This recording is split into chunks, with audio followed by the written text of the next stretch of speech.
Par. Oh man, the mic didn't turn on in time. Just a little glimpse into what happens before the camera turns on. It's just like 20 minutes of nonsense. Pretty much. All nonsense. Hi everybody.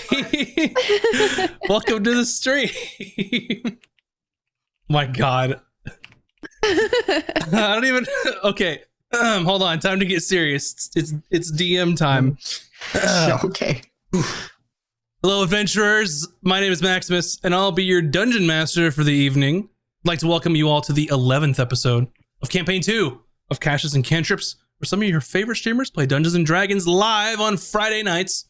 I'm joined by our amazing cast of Bunny Dreadful, Nita Nicholas, Bunny Dreadful, Mac and Cheese Please, Virtual Spectre, and Moves Like Jagger from the GGN crew. Wow, this is going to be rough. I can't even use my words. Words are hard. It's life. They are hard. It's been a long week, too. And I stayed up too late playing video games last night, but that's fine. Some fun news for you all, or some updates on us, is last time I checked, we had over 3,300 watch hours on YouTube, so we need 700 more, so we're almost there. We're close. It's 33. 611. There you go. Whatever Moves just said, that's how many we need. Yep. So if you haven't yet, please go check out our YouTube channel. Go give it a watch, give it a listen, whatever you got to do. There's some podcast stuff on there as well. I don't even know how it works, but it says podcast. Yeah, if only smell-o-vision was a thing, right? That sounds like just an awful fucking idea. I think that does not. No. Yeah. Not today. They did make it work. Did they? It was a prototype. It was a prototype, and it released certain smells like pizza or something. Okay. As long as it's I feel done like for that's good. a Domino's ad. Yeah. Oh man. That's our future. Domino's and McDonald's and all those other places are just gonna like pump in smells during their commercials. Could you imagine Google devices? Yeah, like French fry smell permeating your house. Yeah. We all know Taco Bell wins the franchise wars. It's been prophesized. I think I want to smell Taco Bell in my house. I think I'm good. Yeah, I don't either. There'll be a black market for TVs made before a certain year. So they don't have the smell thing. Yeah, no smell-o-vision included. Anyway, speaking of other stuff, we've got over 3,600 plays across our podcast. So thank you for listening to us for our fine programming out there. And if you're wondering what fine programming, Maximus, well, I'm glad that you asked, because on Mondays we have Tome of Knowledge, which is at 6 p.m. Pacific, where me and VS and Moobs all talk about anything new with D&D, or we'll cover certain topics like metagaming or creating encounters, all that sorts of fun stuff. On Tuesdays at 7 p.m. Pacific, we've got art streams with Bunny Dreadful. And then, of course, Thursdays are when our Out of Combat episode releases on podcast and YouTube only, which is our behind the scenes talk about the previous episode, figure out what was going on in the players' brains and why they made the decisions they made, and a little bit of gossip sometimes, because I have to edit them. I listen to those, y'all.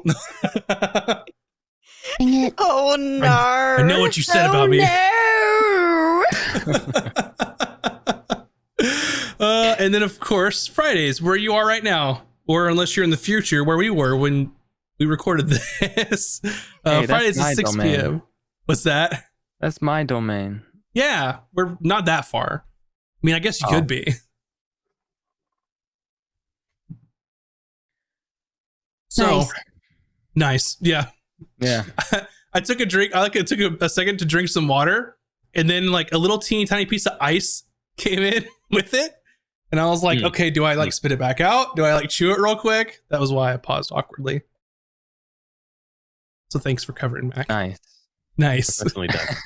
Yeah, just in case y'all wanted to know what happened. Yeah, I am in. It's gonna be a fun day, y'all. And what's even more fun, our Discord. Go check out the link, or just go to discord.gg/caches and cantrips and tell me all about your Baldur's Gate 3 character that you just made yesterday. Hours. Yeah, Hours. Hour and a half Hours. character creation. Yep. Uh-huh. Yeah. There's so much. Hair alone, there was so many colors to choose from and different depths of highlights and lowlights and grays and I was immersed, and I'm waiting for the mod community to catch back up because it's going to be splendid if it was anything even close to early access was.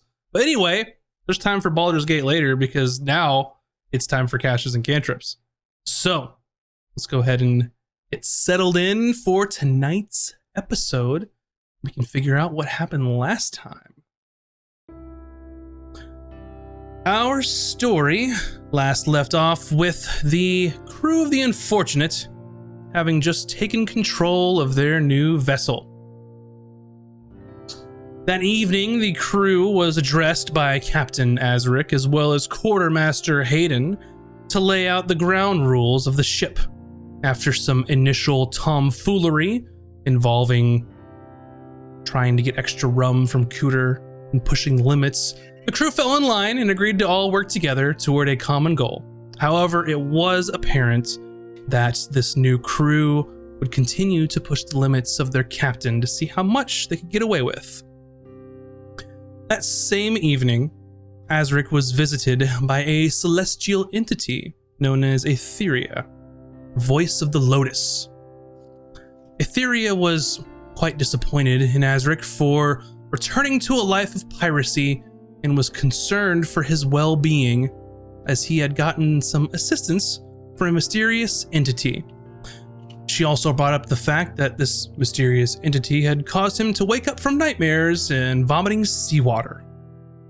After some arguing about Azric's current lifestyle choices and their lack of communication, Etheria took her leave from the captain's quarters to leave Azric on his own.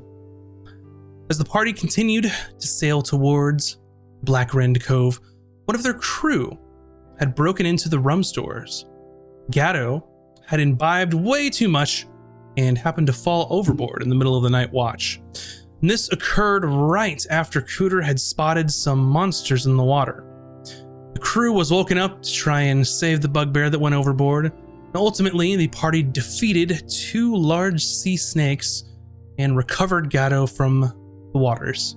The snakes, however, had caused both Emmy and Azric to go temporarily mad and see vivid hallucinations.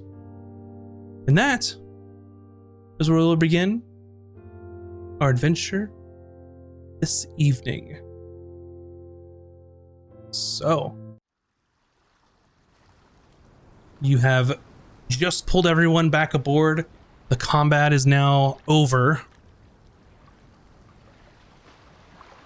And it's in the middle of the damn night, in the middle of the ocean.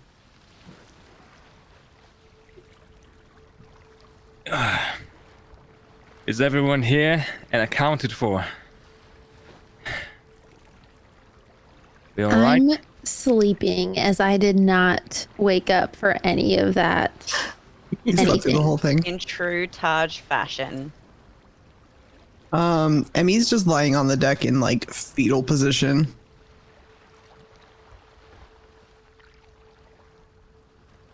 Azric, you all right, lad? You hear Azric screaming, "Oh my clothes are trying to eat me!" And he takes his shirt off and starts running around the deck, shirtless.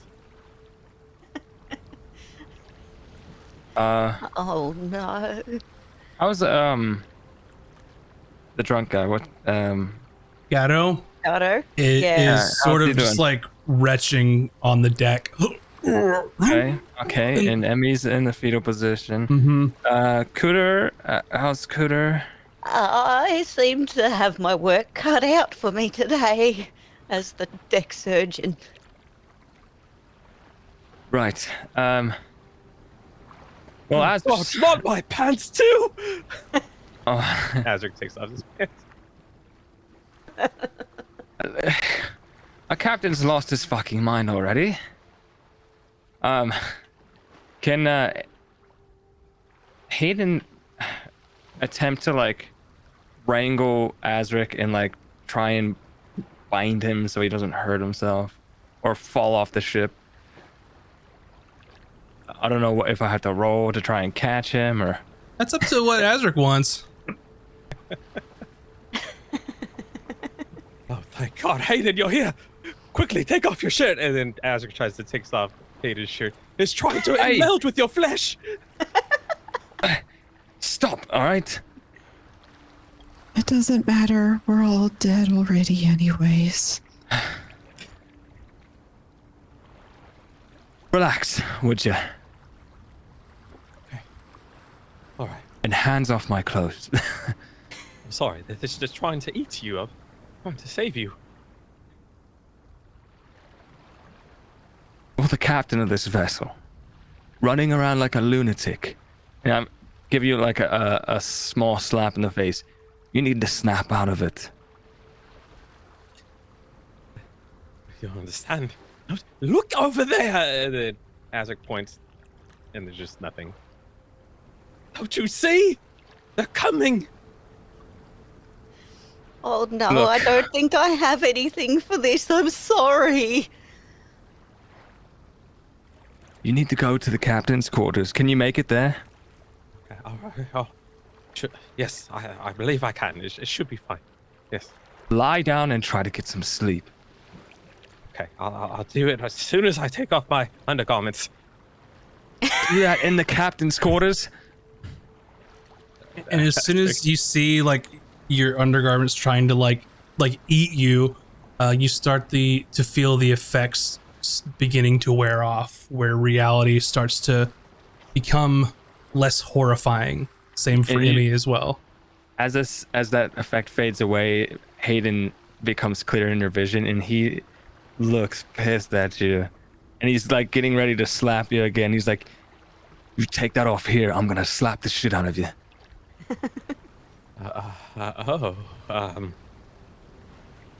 Well, I'm going to excuse myself. Thank you. Good night, everyone. Good to see you here. We do have everyone on board now, right? Right? Yes. Sorry, I'm running to Stumbling. get a bucket for this lad. Oh I'm dear. trying to put my pants back on. Gatto's just like hurling and like going over the side, and there's at least one of the goblin crew just holding onto his legs to keep him from going over again. Emmy, you dying? What? Hayden? What? I can't hear you.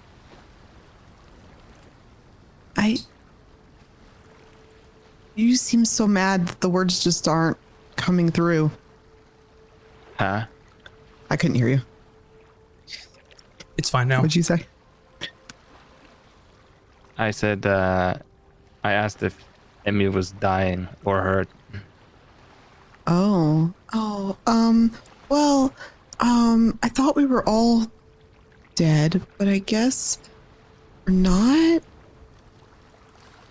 Let's see how hurt Emmy is. I think pretty bad, but I don't remember.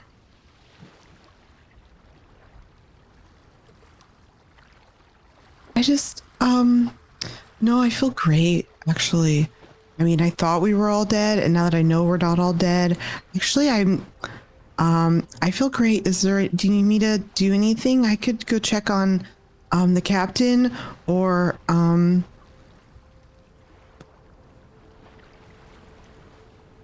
To be honest, I was worried about you since you were lying in the fetal position on the deck of the ship. oh, well, that's because I thought the ocean was drained of all water and we were all bones on the ground at the bottom. But we're not, actually, so it's fine. It's fine. Yeah, it's not a thing. You haven't seen any large creatures flying around, though, have you? Just to be extra sure. Like if a whale could fly, but also it was worse than a whale. Oh, no, okay, it's nothing. It's nothing. I'm gonna go. I'm gonna see if Cooter needs help. second Captain Hayden. Maybe you should get Quarter some rest as well. past? Okay, yeah, I'll do that. I mean, it's gonna scuttle off. So you see Kurzak approach you, Hayden, is sort of waiting for you to finish speaking with Emmy.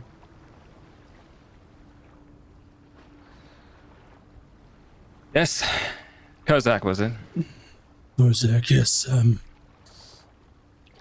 What do we do with our wayward crew member, Gatto?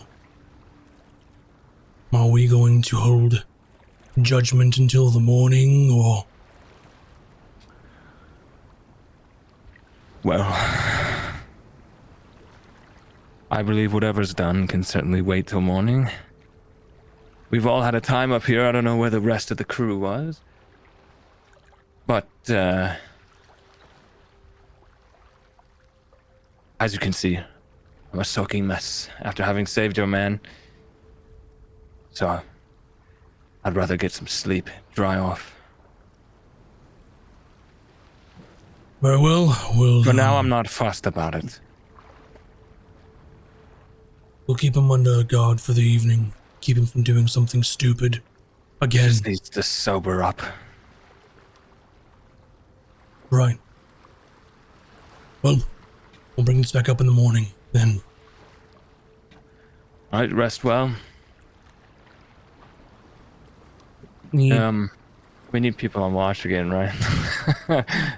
he sort of stomps off, and while Cooter is sort of helping him, like getting a bucket, he just sort of just like grabs like the back of like his pants and just like hoists him up and just drags him down below. And I'm just like with the Cooter's just with the bucket, just like running after them, trying to catch whatever's is still happening. So I'm assuming, what's the little goblin doing that was helping them?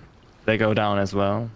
Yeah, at this point, like since the captain was currently indisposed, you being second in command, they've kind of taken your lead to figure out what was happening now. Since you said it can wait till morning, everyone's sort of clearing out, going back to what they were supposed to be doing. So am I like currently on the deck of the ship by myself? No, I mean, there's some people there if you need to talk to them, but they're sort of going, like, most people want to go back to bed. Like, some of them woke up and like had to try and turn the ship around to get Gatto in the middle of the fight, all that kind of stuff. Gotcha. So there's some people now milling about trying to get the ship up and moving. Mm-hmm. Okay. Yeah, Hayden's just gonna walk the deck and make sure who's up there is on the ropes, and we have actually he'll take the helm himself and get it steered around. All right. Yep. Easy And I enough. guess remain out there on watch for the rest of the evening. Even though he said he wanted to go sleep and get dry. But We still anyone get a else? long rest anyway, right? Right. Once the night's finally over, I'll let you know. Is anyone else wanting to do anything for the remainder of the evening until the next day?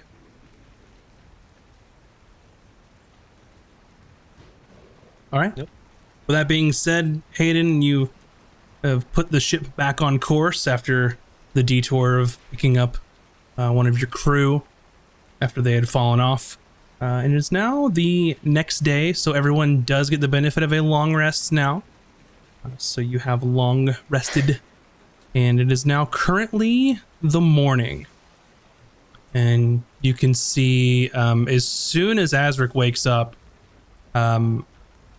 outside of the captain's quarters, Kurzak just has Gatto like sat him down underneath the mainmast and is sort of waiting to figure out what's to be done with him. I see.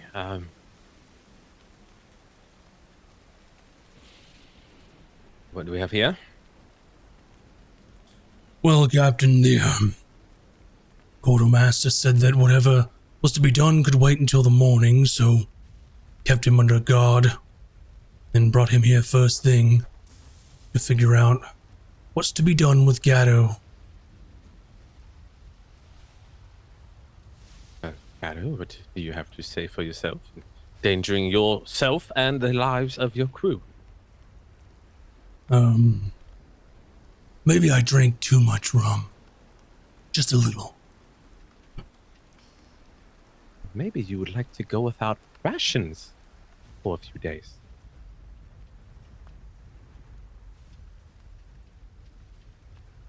How long is a few days?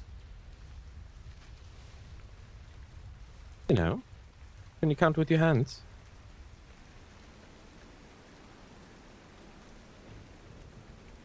Fine. Anything else, Captain? Yes, you will be scrubbing the poop deck as well.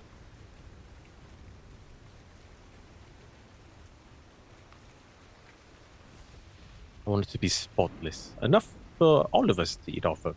Except you, of course. And you can see sort of a crowd is starting to form around the kind of conversation.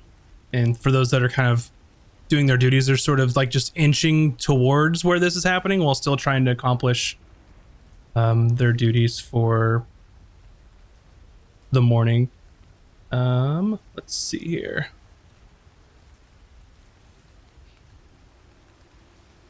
Both Hayden and Emmy, you both have the highest passive insight. For Emmy, based on your experience, they just seem very interested in what the captain has to say about all this. And there's just kind of a lot of like hubbub about like, oh, what's going to happen kind of thing.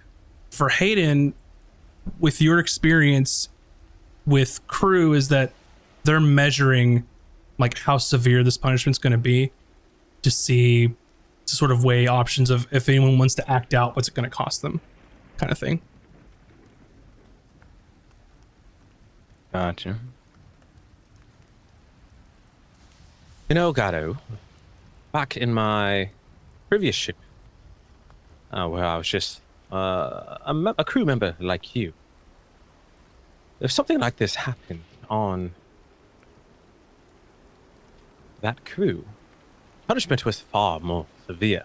Now, I am not that captain, and I believe that we are all here to strive and work together to help each other become better and work more efficient as a crew.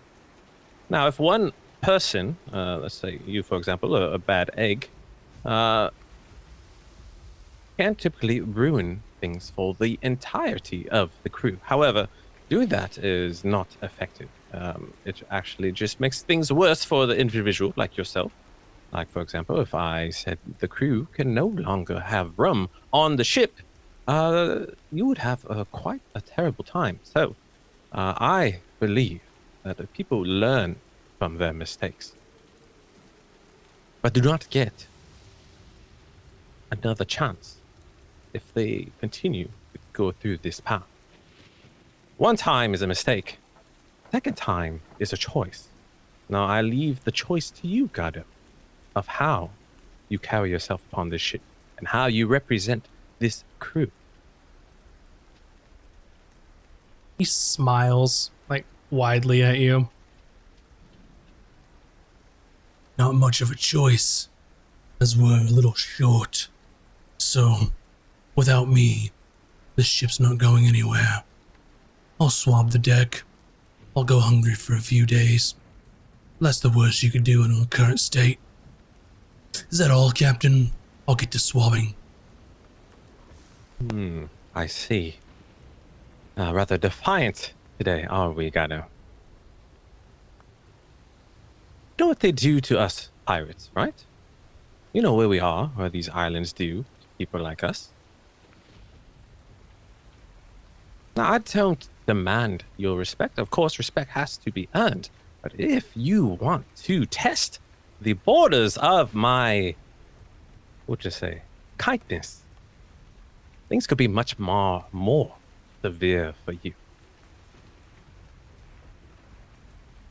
Now, don't mistake my kindness for weakness, because I can really show you what I'm capable of. Is that clear, Gatto? He nods his head. I suppose we'll just have to cross that bridge if we get there then.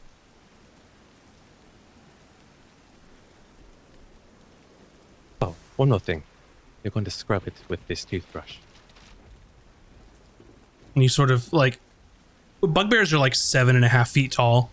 So he's holding like this little toothbrush and just kind of looks at you. Is that all, Captain? For now. And he gets up from sort of the barrel that he's sitting on, for lack of a better way to picture this, just like a petulant teenager who's gotten in trouble and they're still mad, but they're not going to do anything about it because they don't want to get in more trouble. He stands up and goes the opposite side of the ship from where you are and starts scrubbing. That goes to the rest of you who are eavesdropping. They all sort of snap back and like spread to where the rest of their duties were, just kind of stop crowding. Ooh. Hayden, a word, please, in my quarters. Captain, after you. As you all turn to head back into the quarters, you can see Kurzak shouting orders, "All right, back to work, everyone! Show's over!" And kind of getting everyone else back in line. As we get back to the quarters, I just like collapse on my desk. I go, oh, fuck. Never had to done that before. You know, back in the other crew, you know, he would have lost his hand. I was not willing to go to that level. Right. Given the current state of our ship and the skeleton crew we have, I think eliminating the usefulness of current individuals is not the best way to go about things. I know the crew's testing me. I would appreciate your advice, as I used to be on their end, as just being just a nobody, really.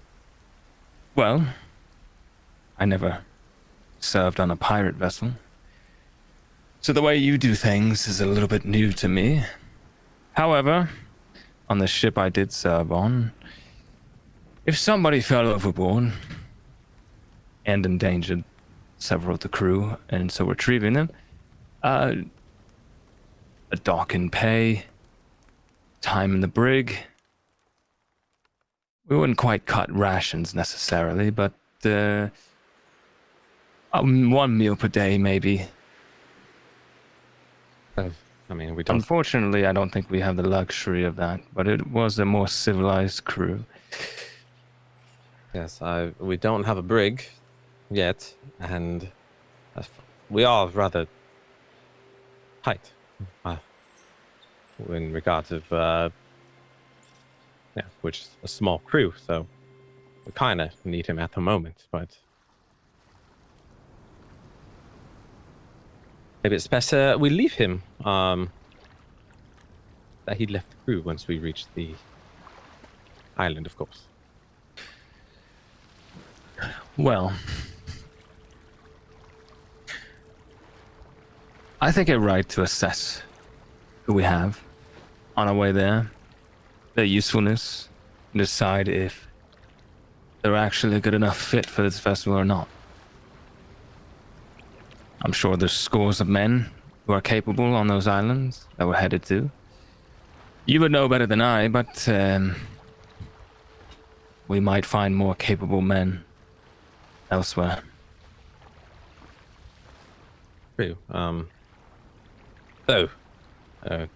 There's also much worse men we could encounter once we're there, but we shall see.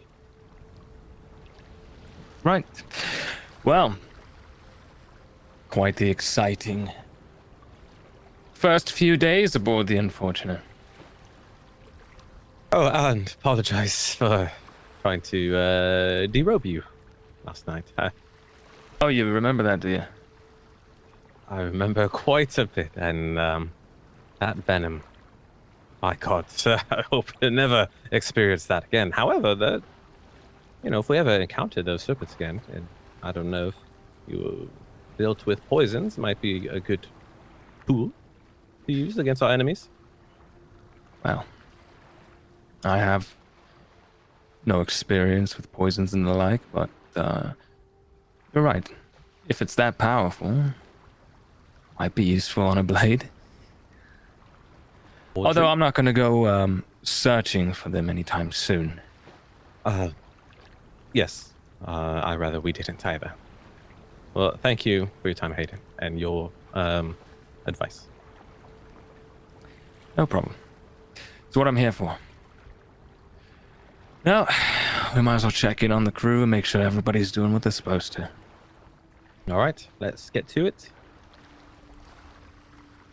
You both would know that of your current crew, save for the adventuring party, your 2 bugbear crew members are probably the strongest fighters that you have, if anything were to ever happen. True. All right. We'll weigh our options. Anything else anyone wants to do? Anyone want to talk to anybody before we start figuring out what's going to happen on this day? So Taj wakes up from her slumber and gets ready, and she looks good. Like she had the best sleep of her life. And then strolls up to the top of the deck where everyone's conjured. And is like, ah, how was your day? Did you sleep well?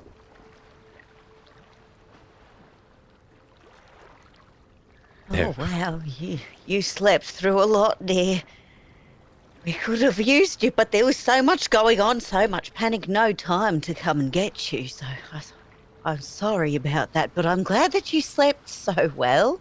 What did you panic about? If we are on the open sea, there is nothing to worry about. They're not coming to get us.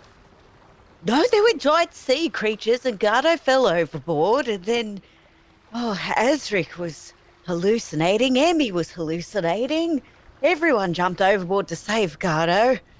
I don't quite remember where I was, but it all sorted out in the end, I think. You have such a vivid imagination. There is no such thing as sea snakes. Oh. Actually, Maybe I there's was. several different types of sea snakes. That's They're there. that's And I wrong. put my fingers on her lips just to shut her up. And I just it all waltz felt- into a seat and just have the wind just in my hair. It all felt so real. I'm sure it did. It was quite a time. I think I'm okay now, though. I did sleep it off. I think Gardo slept it off. Emmy, are you all right, love? Oh, yes, I'm okay. Yes. Wonderful. But maybe you should check in for some breakfast with our friend, the chef, who I don't think I'm allowed in there. Oh, I'll get you some breakfast. Yes, I'll do that. Chowder's quite protective of the I kitchen. think Chowder's just misunderstood, really. I think so too, but I think maybe you might do better with Okay. I'll get you some breakfast. Taj, do you want some as well? I I don't think Kuda wasn't there for. I don't think Kuda knows about Azric's situation the other night. His visitor? No. Nobody she I don't think doesn't. knows. anybody knows. Yeah. Nobody knows. Emmy was just heard him came up after, but doesn't know anything about it. Yeah, I didn't put it together. I'm gonna go find Chowder. Chowder. Go I check on said Chowder. that in my brain. Chowder? Sure. You can go down into the hold and you can find Chowder, who's like Miss aggressively Chowder, stirring. ma'am? Oh, I just wanted to know if I could have 3 servings, please. They're not all for me. Oh, only get 1 per person. Yeah, they're for Taj and Cooter. I will take them to them.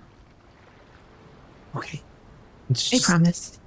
Grabs a bowl and then spoons out some nondescript grayish looking, not quite liquid, and just slops it in there. Smell gross. It doesn't smell gross. It smells like if someone tried to cook but didn't understand flavor profiles and just put stuff in there. And gives you 3 little bowls. She kind of wait for me to take a bite or anything? And she just like slides them over and just like looking at you.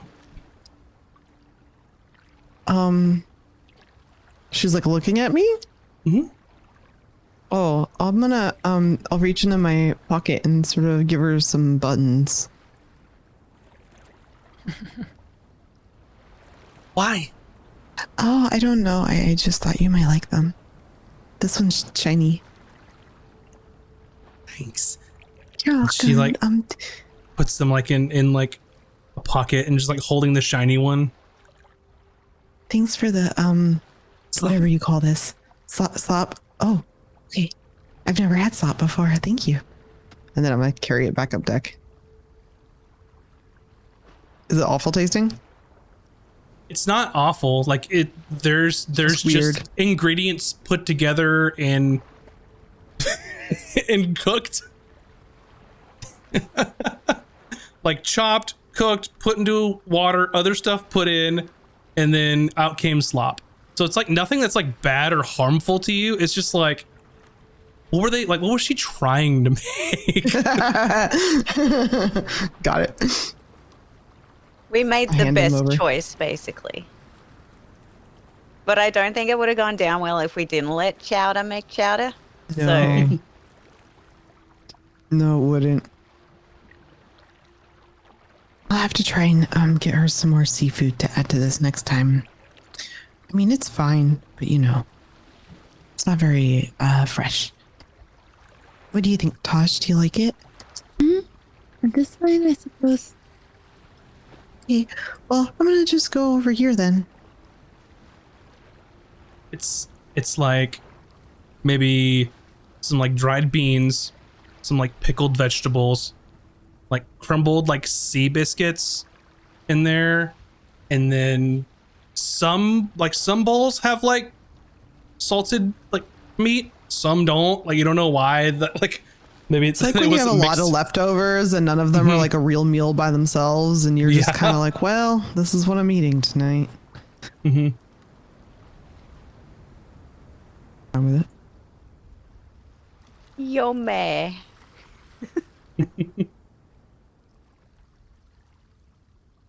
Kuda doesn't mind. She'll eat anything, mostly. Okay. Anything else you'd like to do before we get the day rolling?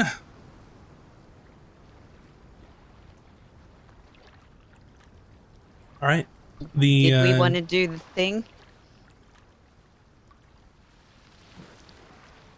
What thing? Or do we want to wait until we're closer to Thought the land? whole point was that you needed to do it now before Oh, we yeah. got closer. Yeah. We should do that.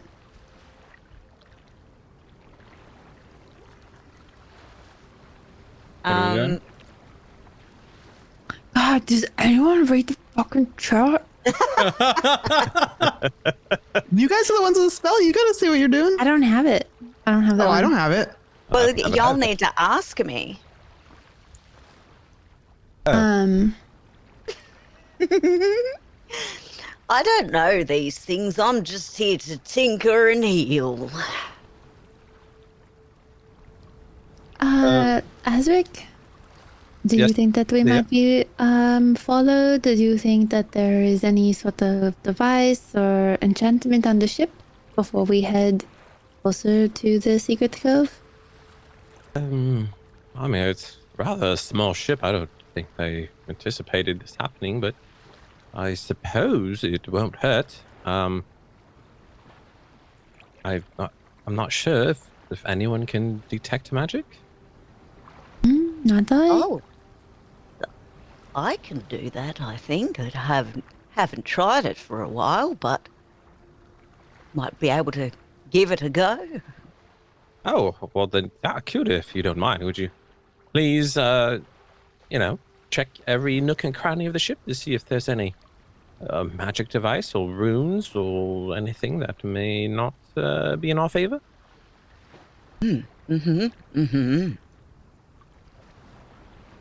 And she kind of like wanders off, just kind of like one of those like energy healers who's just kind of like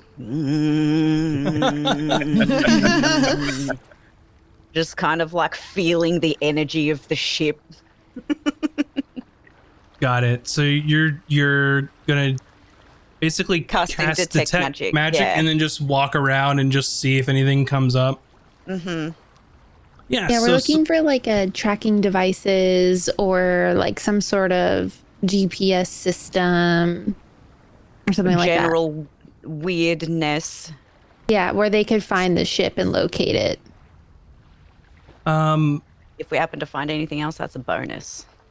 Taj and Cooter, make Arcana rolls for me. I need my dice.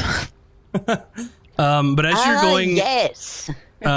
as you're sort of going around, I'll get you to roll in a second. Recruiter, as you're sort of going around, you kind of recognize. So like as you're walking past Hayden, you can see his cloak sort of glow.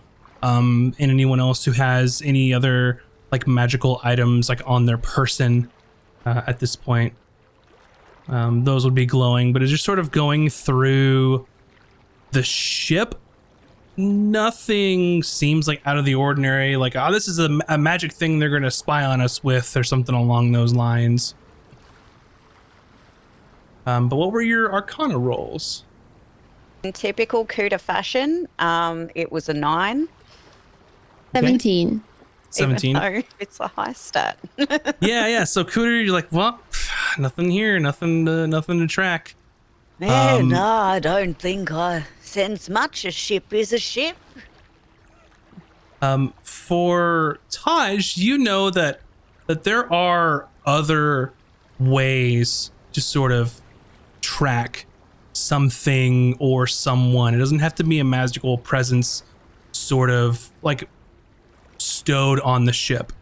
You know of magics like scrying, where if they knew a person that existed, that they could try and look for them, through magical seeing.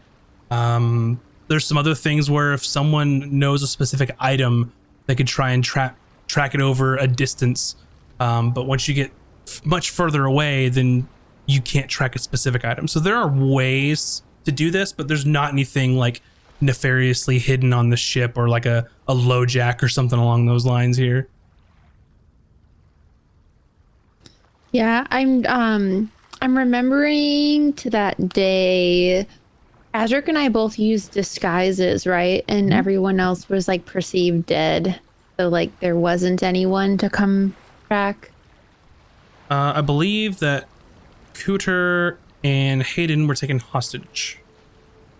Gotcha. No, Hayden was invisible. Cooter was taken So hostage. it's just Cooter. I was most certainly taken hostage because there was nothing I could do, and I was wandering around in the dark, and it was quite horrifying, really. But you also know, Taj, as you rolled a 17, that with scrying, it's not a done deal.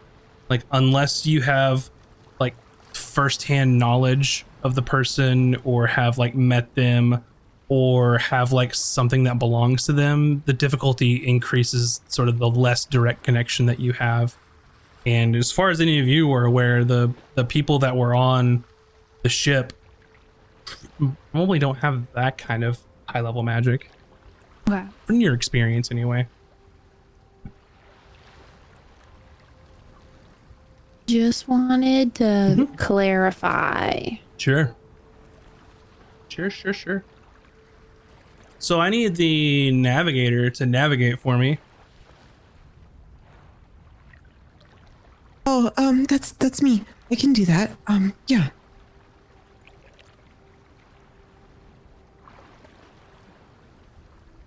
I forgot how I do this. I rolled a 9 and add my proficiency bonus of Yep. 2. D20 plus proficiency plus wisdom for your Oh, good. Okay, so 9, 10, 11, navigator's tools. 16. A 16. Alrighty. So good roll. The ship's back on course. Hayden did a good job of riding the ship the previous evening. And from what you would expect, that you are essentially right on time. Heading north around the Crescent Isles here. And now it's more or less a straight shot for a few days until you get closer to the islands where things get a little more treacherous. Someone roll me a d8. 8. 8. Alrighty.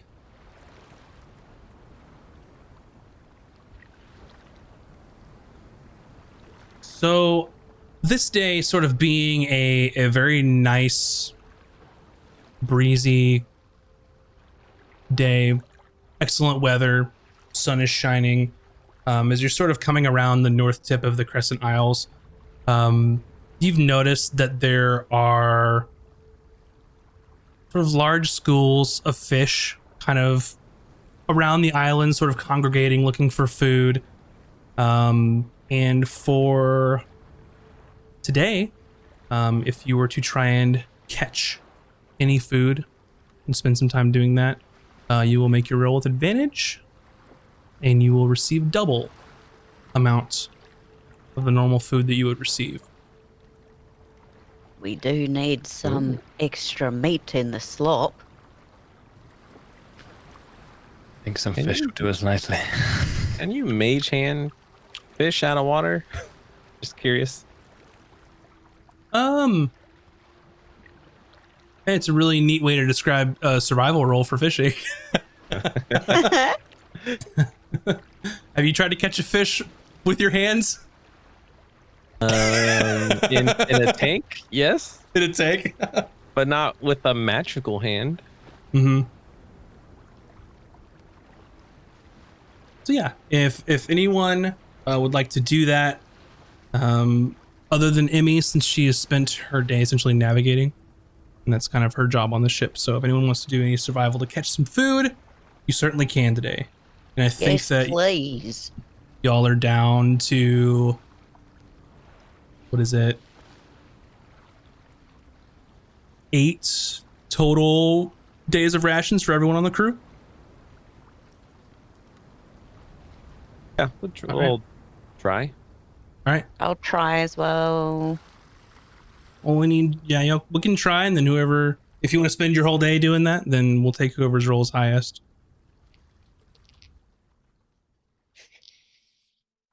What was that? Survival? Uh-huh. 13.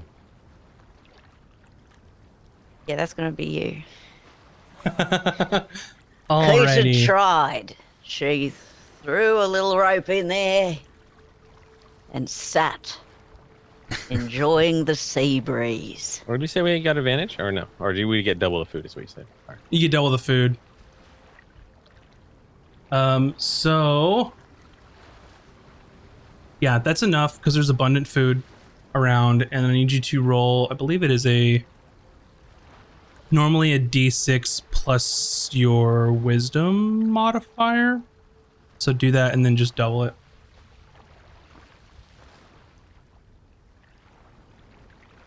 What's my wisdom? -1?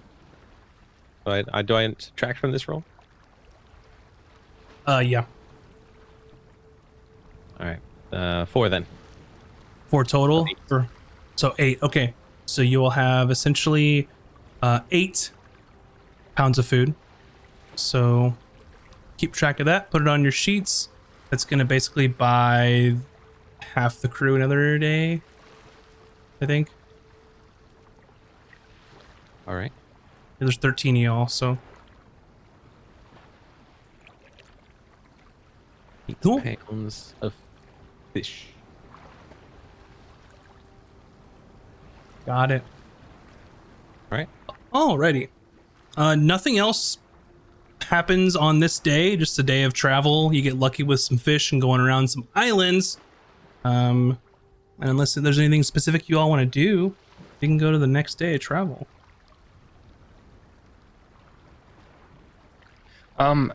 I think real quick, as they're like doing their fishing or whatnot, Hayden's going around the deck of the ship and kind of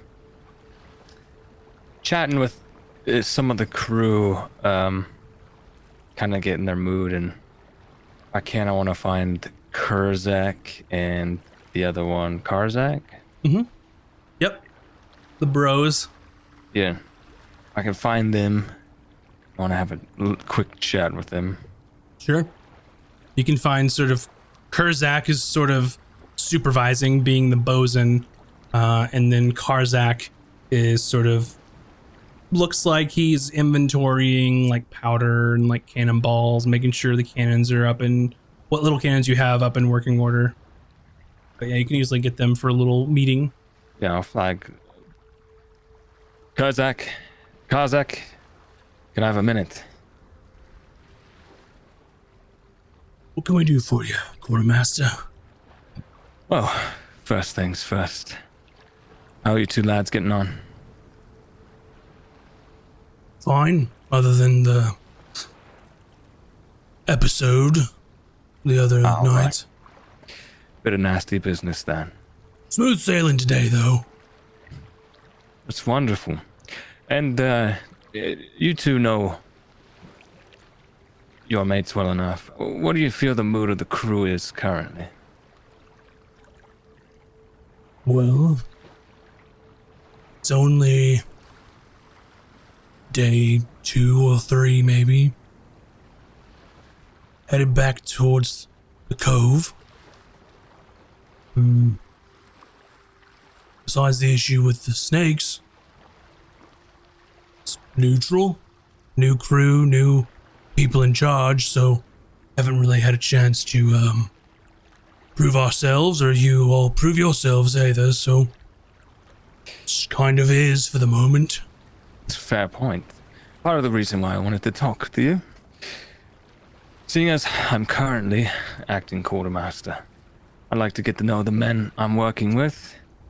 You and your band, you all served on a vessel prior before being waylaid on that island, correct? Yes, that is right. What That is exactly right. happened to your previous ship? How did you end up?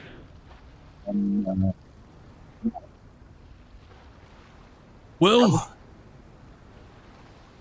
say that for me one more time. I may have lost you there.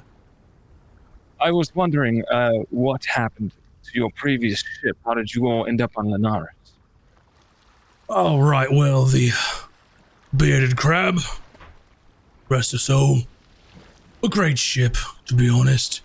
We just had an unfortunate run-in with the hunters, of course. To be honest with you, quartermaster, we made it out alive because we saw the tides turning and decided that we really didn't want to die. So shoved off. Felt bad for leaving people, but I mean, there's no way we're gonna win that. You never win that. Then they whisk off the captain and officers and burn the ship and anyone else on there with it. Well, I haven't had too many run-ins with the hunters myself, but knowing all the stories, you and your mates might have made the right decision there. Nasty business it was. Nasty business. Well, we're heading towards a place that I've never been. And I'm gonna need the help of you two, along with Azric and anyone who has experience on this place, pointing us in the direction of capable sailors. We're gonna need to fill out our crew. Right. Well, the crab, we usually sort of gave people the option whenever we took over a ship, but that's currently not an option, according to the captain. Those in the cove are, if they're worth their salt, they're already part of a crew. And a good way to catch a grievance with another captain is to poach their crew. With that being said, perhaps there's some that are without for some reason, or maybe those that are just unlucky of finding the crew. We might be scraping the bottom of the barrel, but it's better to be scraping than have nothing, I suppose. The skeleton crew's only going to last so long. And I think that was my point. I'm not expecting to find the most crack crew there, but I'm hoping, in your experience, and everyone's experience that have been there, we can at least filter out some of the worst before attempting to bring them on board. The point is, we need a crew. Right. Well, if you don't mind me speaking frankly, Quartermaster, I think that at this point, we can't afford to turn anyone away. So if they can walk and have at least seen a ship, then I think that might have to be good enough. We're of the same mind, then. I tend not to be picky, but then again, I've not sailed with as many pirates before. So, I'll be counting on you two, and of course our dear captain, to see us about these islands and try to keep our ship and our crew in one piece while we're there. Question for you. By all means. What will you do if we're caught by hunters? We're caught by hunters, well. One, hope our ship is fast enough. Two, that's not the case. I don't know about you, but I don't like living behind bars. We'll see what happens when that bridge is crossed, if it's ever crossed. But that's the point. Why we need capable crew. Right. To see ourselves away from that potential situation as much as possible. I'll do what I can to see if there are any folks that may owe me favors or looking for a crew, but I would say new faces in the cove might go a long way to try and make a name for yourselves, or at least address the public of sorts that there's a new gang in town. Make a bit of a spectacle of it. And if you were a new face like ours, what do you reckon we do about that? Well, I suppose Get that into a dust up or two? depends on the type of leaders you are, but pirate wants but a few things. Food, water, security, and lots of fucking gold. If you can provide all three, then it's good enough for most. Well, gold is going to have to be our selling point. Perhaps if we run across any smaller ships on the way in, maybe we take a pass at them. We'll be sailing relatively close to Osham Maran. Maybe we get lucky. I do know that Osham has a fair few merchant companies that sail out of there. Could find something on the way. One small prize, easy enough to get our sea legs underneath us, could go a long way for the crew. Well, we should be crossing into those waters any day now. I assume if we sail the lanes merchant vessels tend to use, we'll probably find something. However, we might need to exercise caution as we are not at top fighting strength. Well, So, pick and choose our target. by my count, we could afford to lose one person and still be able to minimally sail the vessel. Not much to work with, is it? Nope. But Anyway, don't let me keep you. I just wanted to have a conversation, properly introduce myself, and get a feel for you and your mates. You guys known each other longer than I have, so very well. it's good to Thank be you. working with you. You as well. Sort of pats you on the shoulder. And I do like the shoulder pat, like strong arm. Mm-hmm. Reciprocate. All right. All right. I'll let you get to it. Very well. Anything else for today that anyone wants to do before we move on to next day? Next day is when you're going to be sort of turning the corner. You'll be basically directly in front of Osham Miran. And then for those of you at home on the map here, that will be right here. String of islands. It's going to separate you all so you're not in direct line of sight, but quite a lot of room to work with in the shipping lanes. So, with that being said, luck is currently on your side in that all of today had just an abundance of food for you all. So, good work there. And unless there's any objection, we're going to move on to the next day. Can I DM you something really quick? You sure can. I love secrets.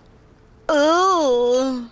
Make a Two potion. secrets. Secret tunnel. are Secret no tunnel. fun. Secrets What are no fun secrets? unless I they're love shared with talking everyone. about it. You know what? Fine. Be that way. Mac, I'm gonna message you a secret right now. All y'all have secrets. DME. We have a secret chat without Suddenly he's you. getting all the DM's getting all the DMs.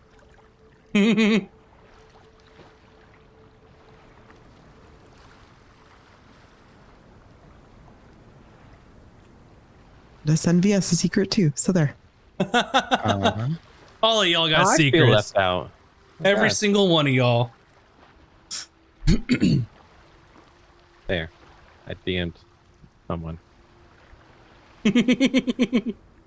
All these subterfuge and skullduggery.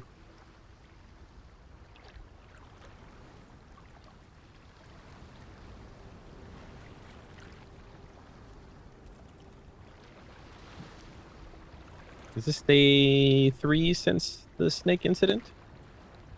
Yeah, it is. Okay.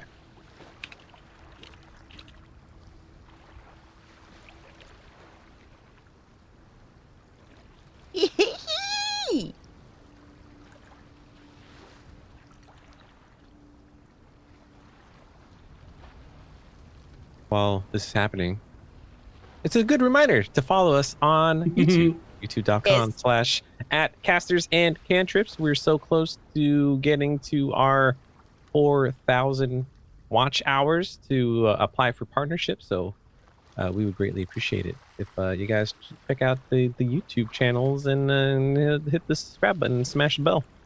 It really helps if you leave a playlist running that's several hours of watch time, or just have another tab open, just have it running muted works too. Also, do your dogs get sad when you leave home for the day? Do they want someone to keep them company? Just put our podcast, put us on in the background, and we'll talk to your dogs. That's what we That's do what for my they dogs. love. They love it. They do. Or if And you're make sure to working turn out, off performance mode, because all the browsers updated their browsers to have performance mode on, and it stops auto playing. So just go in your settings and under performances, click that off. And also, do you want some secrets? You can also get secrets from us. You just have to watch our Out of Combat episodes.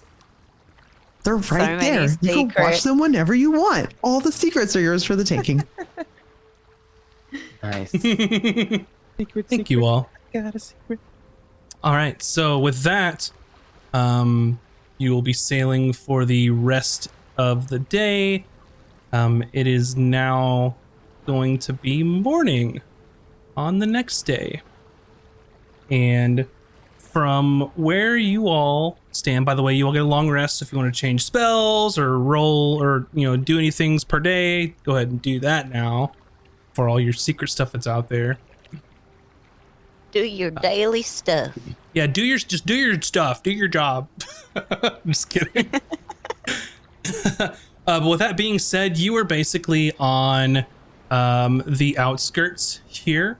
So your ship more being on the southern side of this hex. It's probably a day and a half to sail if you're wanting to go to Osham Miran. But you're basically in prime real estate of like the shipping lanes and things out here. But far enough away that it's not being patrolled by Osham Miran's like navy, because there's a large sort of string of islands here that separates from where you are from the actual city. You'd have to go around for that. So, navigator, navigate for me. Okay. And then somebody else roll me a D8. 12. 12. It is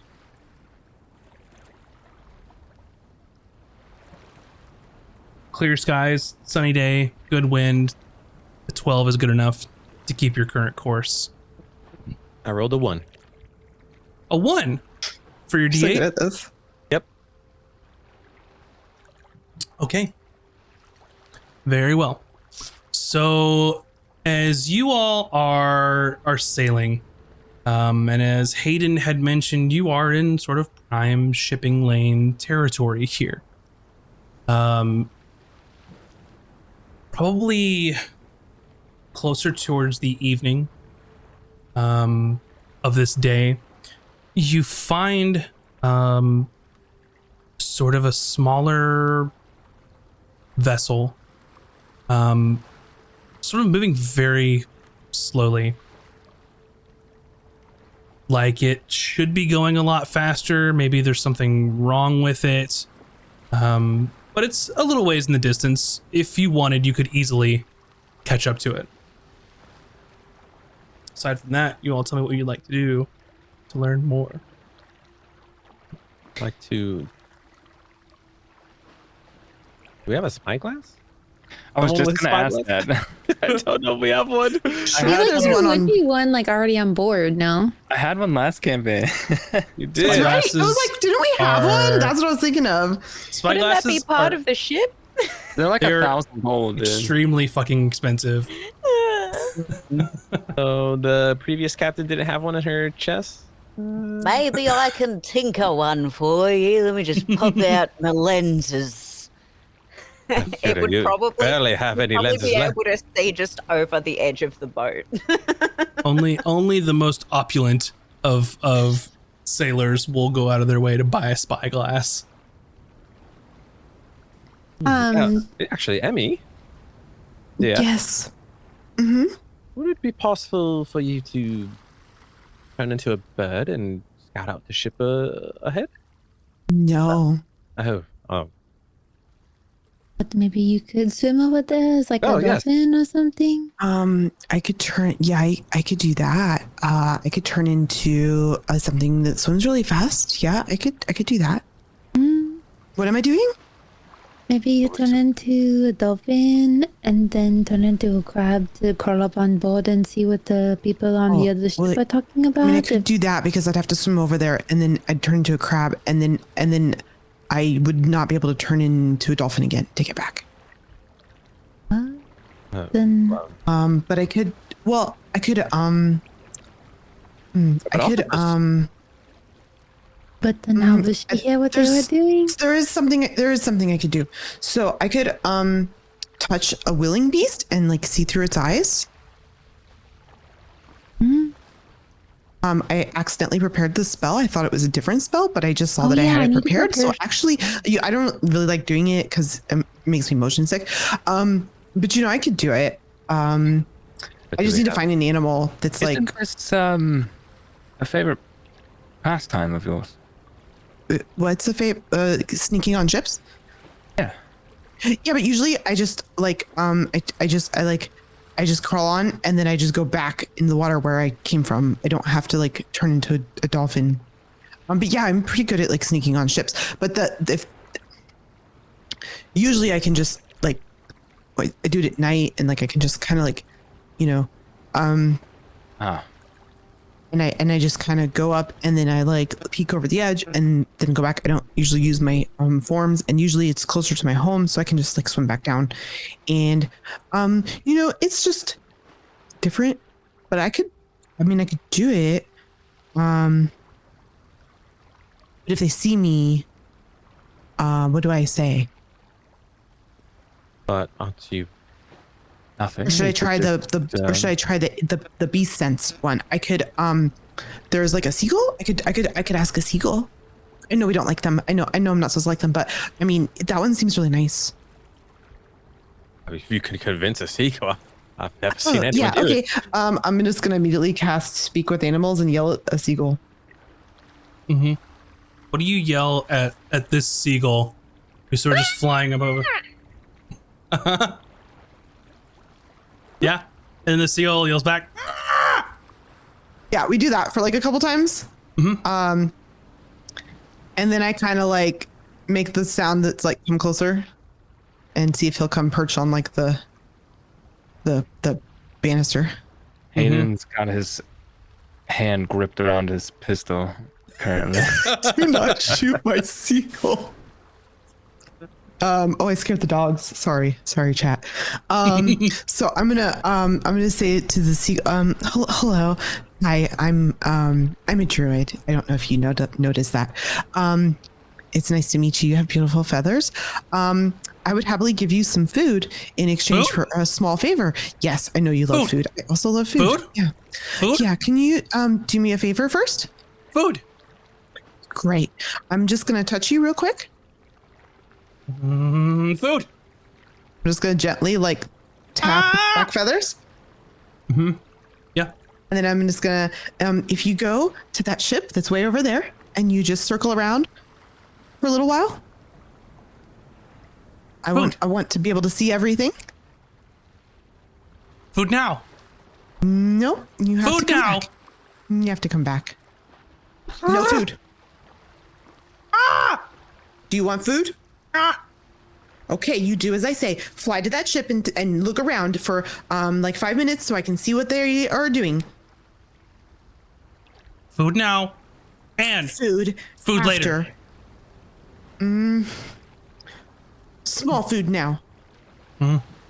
I give him like a little crumbly of a ration. Chomp almost takes your damn fingers off. It's fine. And then We it have deal. bites and just takes off. And then I touched its feathers and I am now doing beast sense. I don't think I've ever used this spell before. It's cool. It's basically like when you look through the eyes of a familiar. Yeah. Like I've because never done I'm sure it as a druid. I've done it as a warlock, so this is cool. yeah. I don't know if that's an inherent thing you can do with your familiars or not, since you have one. You can in some cases. I'll have to check Bucket's rules.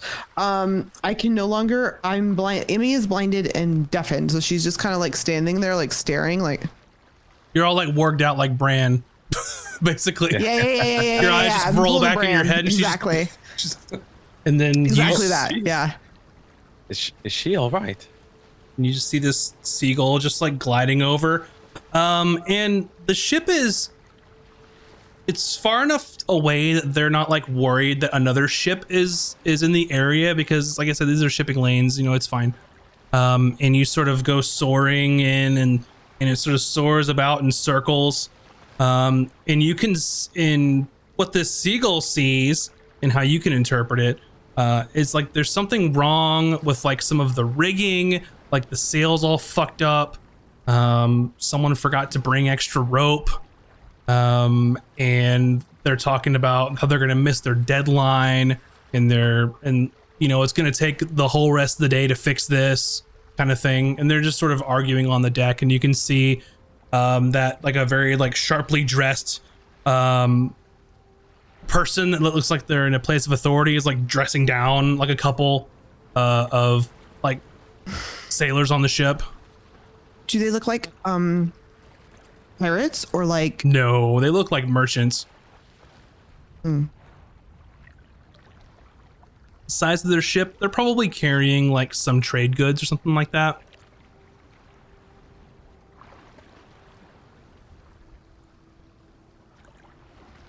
It circles. You said 5 minutes. do they It's a have- seagull. It circles, Yeah, I know. circles, and starts flying back. The last thing I want to see is it's flying back. If possible, is just like, do they have cannons? And do they look like they're ready to go? No, they're just a merchant ship, and it's small. If they might have like maybe a ballista or two on board, but this is something that's honestly not well equipped to be doing island to island trade. But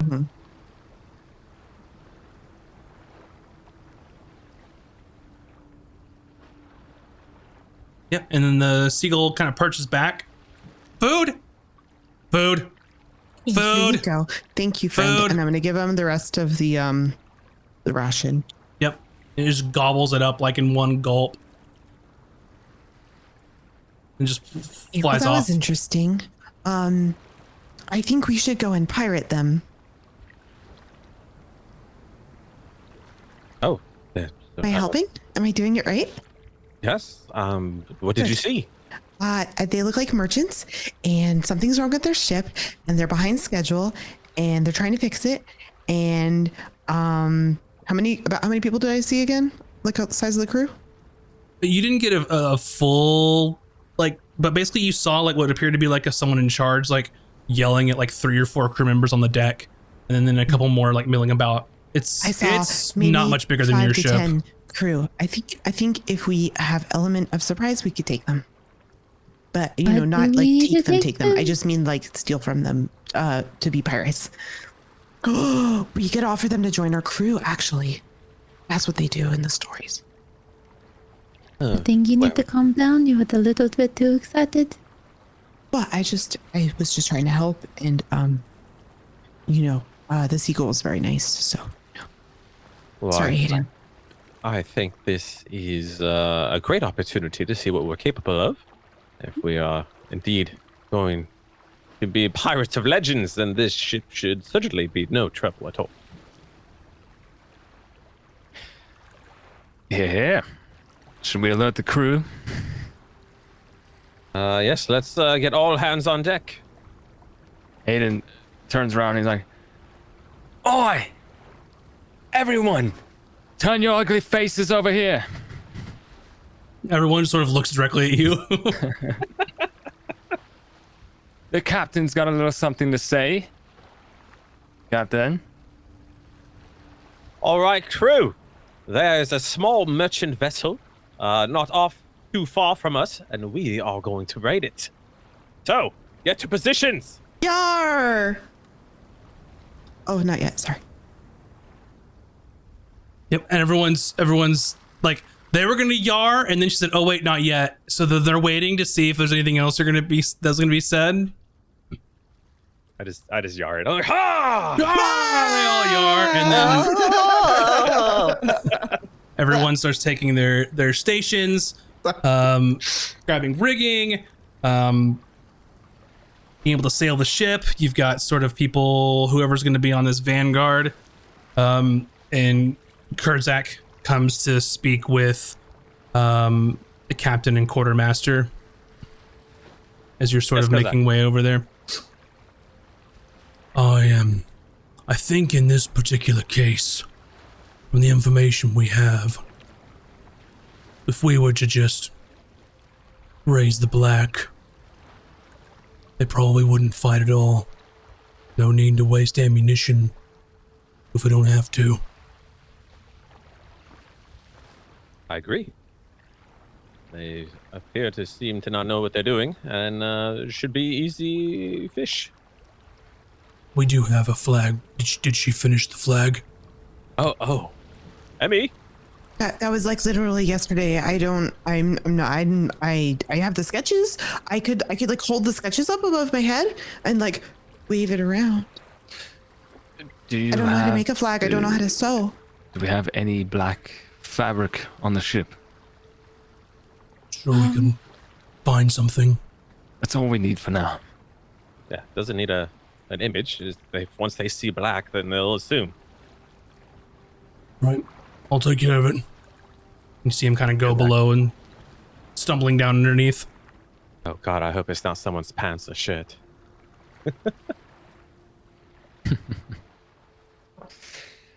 Well, our first test of this crew. Are you prepared, Captain? All right, let's do this. A few minutes What later, do I do as the navigator? What do I do when we during a pirate a heist? Make sure the ships don't collide, because we're not ramming. Oh, that's not my job. That's not the navigator's job. Right, then you will assist in combat or heal people if we get injured. Okay. Should I turn into like a really scary animal? If it's necessary. Because we just want to scare them, right? Like we don't want to. We don't want to like. If they decide to fight back, then Okay. I understand. we have no choice. Yeah, I could turn into like No choice to what? Sorry? No. I see you both insinuating. What are you insinuating? What do I you mean? wasn't. Judah? I was just gonna scare them. What do you mean, Cooter? I'm just scared it's gonna happen again. You what? You could just All right, how about we try a breathing exercise, Cuter? So, and when in panic mode, if you just take a deep breath. Oh, gods! All right. Again. Inhale. Release. It's terrifying. Do you feel better though? A little, yeah. Okay, great. Just keep doing that in case you feel like panic mode is coming again. All right. But it's gonna be fine, Cutie. They'll see the flag, and they'll just surrender, and it'll be easy. Okay. All just right. Do you have your Easy, bucket? then. Do you have your bucket? Not my bucket. Your bucket? Yes, right. Yes. Okay. I'm just gonna take her bucket and take like my belt. Like I have like a couple belts. I'm gonna take one off because Emmy's a hoarder, and I'm just gonna like make like kind of like with a horse feed thing. And like loop it over her. It's like if you start to feel like sick, if you start to not feel so good, you could just like into the bucket. And then the good thing is then you have it for later if you do need to like hurt someone, and then you could just like throw the bucket at them. Also, if you get really scared, you could just put the bucket on your head, not after you. Oh gosh. Well, you could just go inside your shell. Empty Oh no, the in bucket the will fall ocean. off if you go inside your shell, won't it? This is way more complicated than I would just. No, this is a great idea, love. Thank Okay, you. I can't okay. believe I didn't think of it myself. and during your conversation, Kurzak runs up and kind of like pushes between both of you to get back over to the captain. He's like, Rude. there's something. And just hands it to the captain. I grab whatever it is. What is it? So you sort of unfurl it, and there what looks to be like a black piece of linen that was long enough to be a flag, but not tall enough. So it's long enough, and then he basically took two shirts to make it big enough underneath it. Oh, Kozak, I didn't know you were this handy. This will work. This is perfect. You don't have to lie to me, Captain, but it'll do. All right, let's get this hoisted up when we're ready. All right. So, they're affixing the flag to the mast, and they're sort of awaiting your order to basically see when it's time to do so. When we get within firing range, that's when I'll tell them to hoist it. Sure. So they'll wait until you're a couple 100 feet away, and when you give the signal, they start hoisting this shirt flag to the top of the mast. But you know what? It's windy. It just looks like black fabric waving in the wind. And flag pirates. And as you see this happening, as the flag is going up, you take a look, and then at first the other crew they don't even notice. They're arguing amongst themselves about the ship and how slow it's going. And then one of the crew members is getting dressed down by the captain, getting yelled at, just sort of points, and he just sort of looks over his shoulder and just sort of has that look on his face, just like, oh shit, and sort of points to the crew, and they start basically raising a white flag in immediate surrender. So Prepare to board. as you're getting your ship alongside, basically doing boarding maneuvers, you can see maybe 8 to 10 people on the deck of the ship. You can see basically what Emmy was telling you is that their rigging and their sails all jacked up. They're not going anywhere anytime soon without a full repair and like re-rigging of the ship. And just as you are going to step onto the deck of their ship, or off of your ship and onto theirs to start negotiations, you can see that in the distance, the other side of their ship, a few 100 feet away, is a much larger ship than both of yours. And you can see has multiple decks, far more guns than your ship does. The bow of the ship is black, and you can see at the top of their mast is also a black flag being raised. Do I recognize this ship by any And- chance? You see that on this flag there is a simple adornment, what looks to be a bird's skull with bright red menacing eyes. Oh, that's such a good idea for a flag. Why didn't I think of that? That's a lot cooler than a goblin's. Nobody even knows what a goblin's like. It's not clear that it's a goblin, because the ears. And, oh, it's really good. Taj and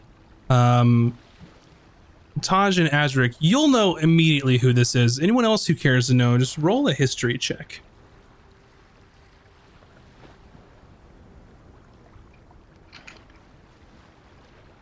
$15.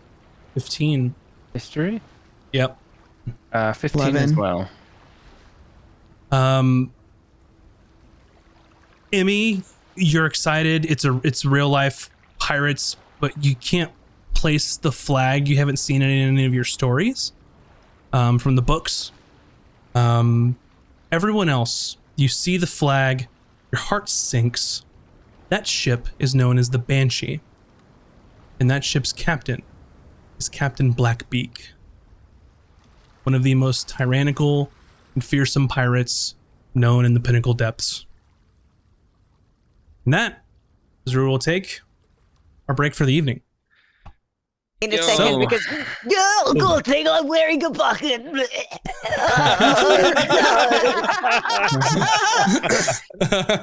How's All right. even their ship, even their flag's cooler than us. Their ship name's cooler than ours. Their ship's cooler than ours. Their captain's cooler than us. Who said that? Whoa.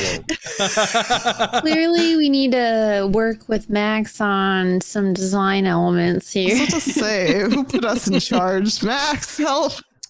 Anyway, go ahead and grab some snacks, get some food, some beverage, go stretch your appendages, and we'll be back here in just a few, and you can figure out what the hell this crew got themselves into. So we will see you all here in just a bit. BRB, everybody. And welcome back, everyone. Hopefully you've gotten your snacks, you got something to drink, you stretched all your appendages, and you're back for more D&D fun times. So, where we left off, you were just about to board your first pirate quarry, only for Another ship to be there. Oh boy.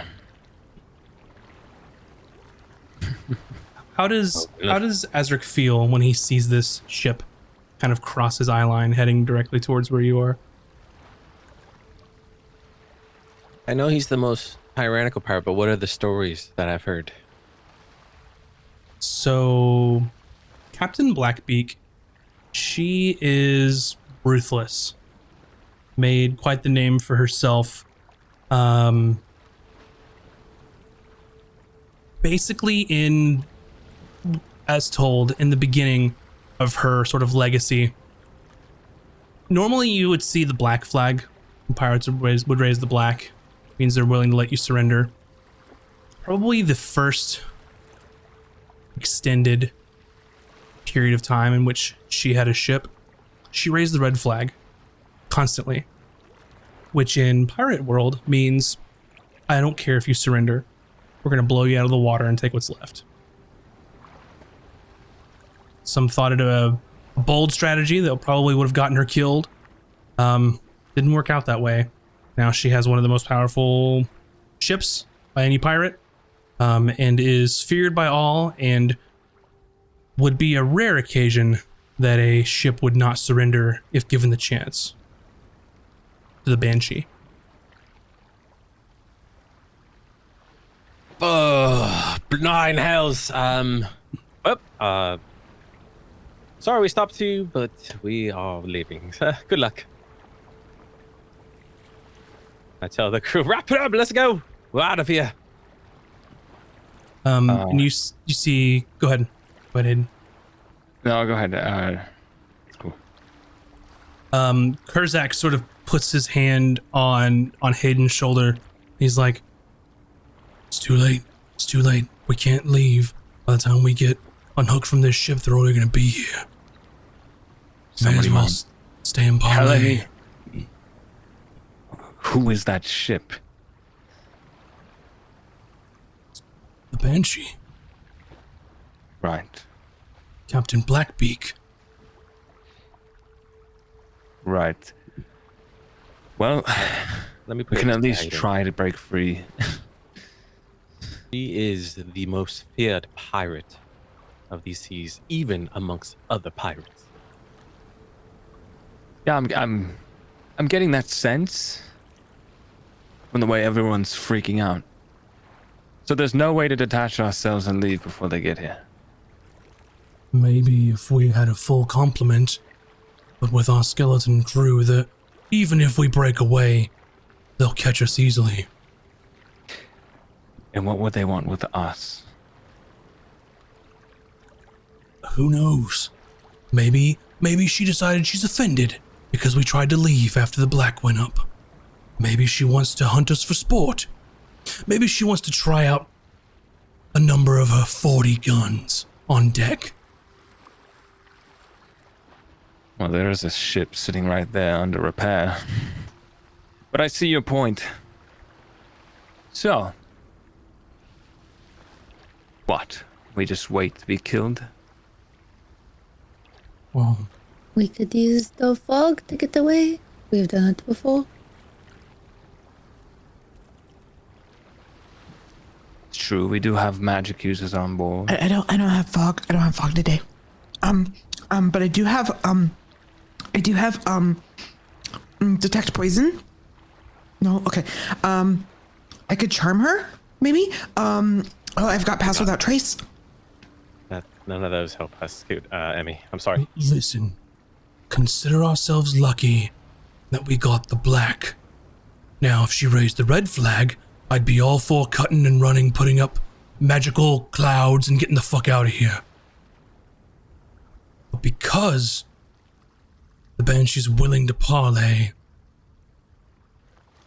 I don't know if it's wise to try and leave. I have a question. Yes. Do Azric and Taj know them, like, are cordial? Like, if they saw it was us, do you think they'd stand down? Not personally. You just know of the legend of this captain. We aren't, like, friends. Right. Yeah. Okay. Definitely not friends. There would be very few that called themselves her friend at that level.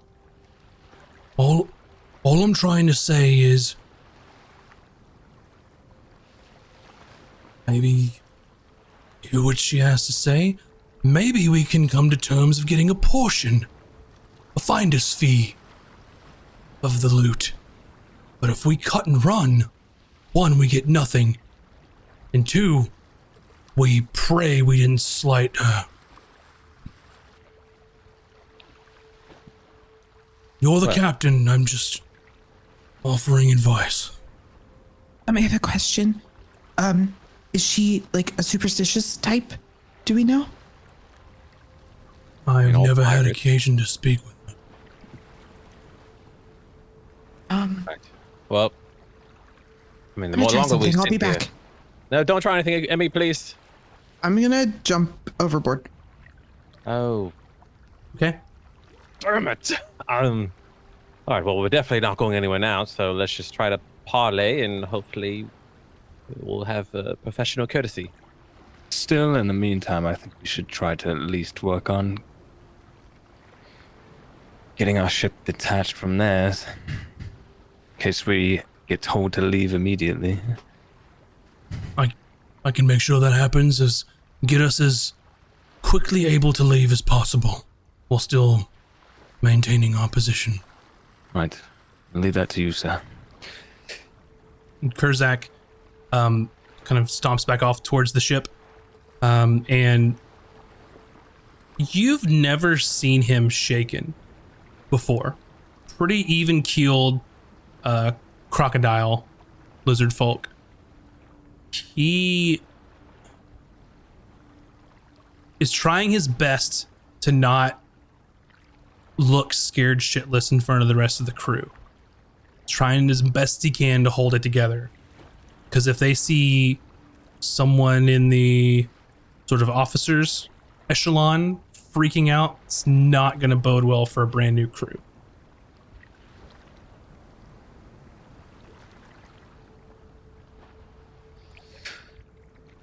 All right, crew. We're going to attempt to parlay with Captain Blackbeak. Don't do anything foolish. We need to be on our best behavior. And hopefully we can get out of this with some of the loot. Everyone just sort of nods, and there's a couple of the goblins are wide-eyed, just like, oh shit, kind of thing. You heard the captain. You all have jobs to do. Are you pirates or not? And I would like for one of the officers, or it could be Hayden or Azric, just to do a persuasion roll.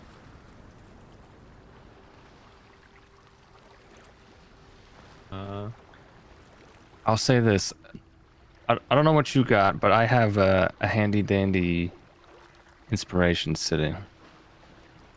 In case this is like a... I too have one. Oh, well, there you go. You probably have a better charisma than I do. Okay. I'll use the inspiration for this. Go for it. Oh, didn't need to. However, 22. 22. As they're sort of listening to both of you and get direction, they, you can see that while Kurzak is off trying to get things prepared to be able to leave as soon as possible, Gatto sort of looks and shoves, like nudges one of the goblins. You heard the captain. We have jobs to do. And sort of stomps off, sort of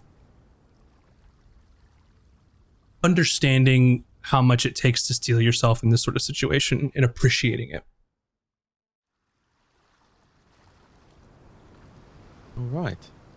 Is there anything that you all would want to do before? Do you want me to do my thing now? Sure, go for it. So while all that was happening, I was swimming down as fast as I could. Uh-huh. to whichever direction is deeper.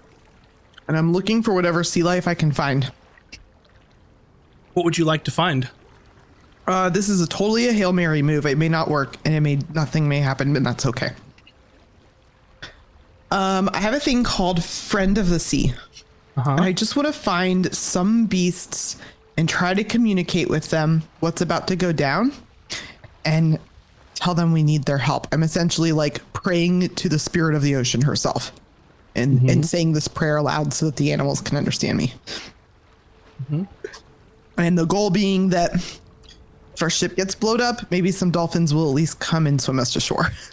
I'm trying to make a backup plan for us. Sure. Because I can tell how scared everyone was. So other things can happen. I can't understand what they're saying. I can't understand them. But I don't know what creatures I'll find. So Friend of the Sea allows you to communicate simple ideas to any beast in the ocean. the simple idea is I'm praying for help. Yeah. Bad things are about to happen. Yep.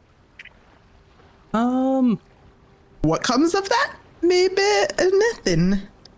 Make Maybe some free dinner later. I persuasion don't know. roll. Okay. You're basically pleading to any beast in the area to help you. Yeah.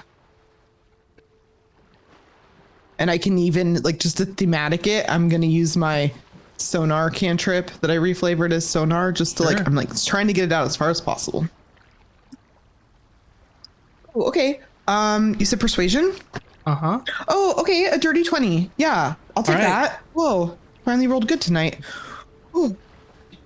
Sure. All right. And you can, so with this, you are close enough to the islands, the larger islands, before you hit to Oshamaran, and that you do see a small pod of dolphins sort of in the area, and they're swimming around, and they sort of, pay attention to what you're saying, and then you hear sort of clicking back and forth, and then they just kind of just start meandering around the area, waiting to see if anything happens. And then I'm going to try to swim back. I went pretty deep, so I'm going to try to swim back up, as fast as I can. So I'm there to help. Yeah, I mean, you've got a 30-foot swim speed, so you can get back on the ship by that time. Taj, you were going to say something before that. I don't know. I was just gonna say I don't know if there's anything I really can do ahead of time. My brain is Mage armor? I don't Have it, does I she? don't have that. God, Mac. Well, I have it, but I don't have it installed or whatever. Because You haven't prepared? listen, I've never used that in my life. In my mind, I'm like, You're the best. here's YOLO. I'm gonna prestidigitation my clothing to make sure everything's nice clean. And find a cool, hopefully the previous captain left her hat. So I'm just gonna put that on. I think we established there was a hat. Okay, beautiful. Kuda's does chilling it in a look like? corner, just trying to stay completely out of everything. And then I'm gonna do muscle fluffing. I'm gonna do some push-ups to make my pecs look nice. Maybe this turns into a What did you just say? muscle fluffing. Like getting the pump. Getting Yeah, pumped. Is that what that means? Okay. Yep. Listen, they do it in the film. They disagree. do push-ups to make the muscles look bulgy, and hopefully That's- it turns into a Yeah, that is what I was thinking. Yeah. yeah. This turns into a seduction situation. I'm ready. So And- you've... Go ahead. Oh, it's a woman, captain. Captain Blackbeak. Got it. And sort of the hat that's sort of left over is like a very... Go ahead. I was gonna say I change my appearance. To what? That's what I do. Some other sexier- well-known pirate, or whatever Okay. that I've known. So when you say well known, how well known do you want to go? Someone that I know that she's cordial with. Like, if we know all the black market, info, we know whose crew she's running in. Gotcha.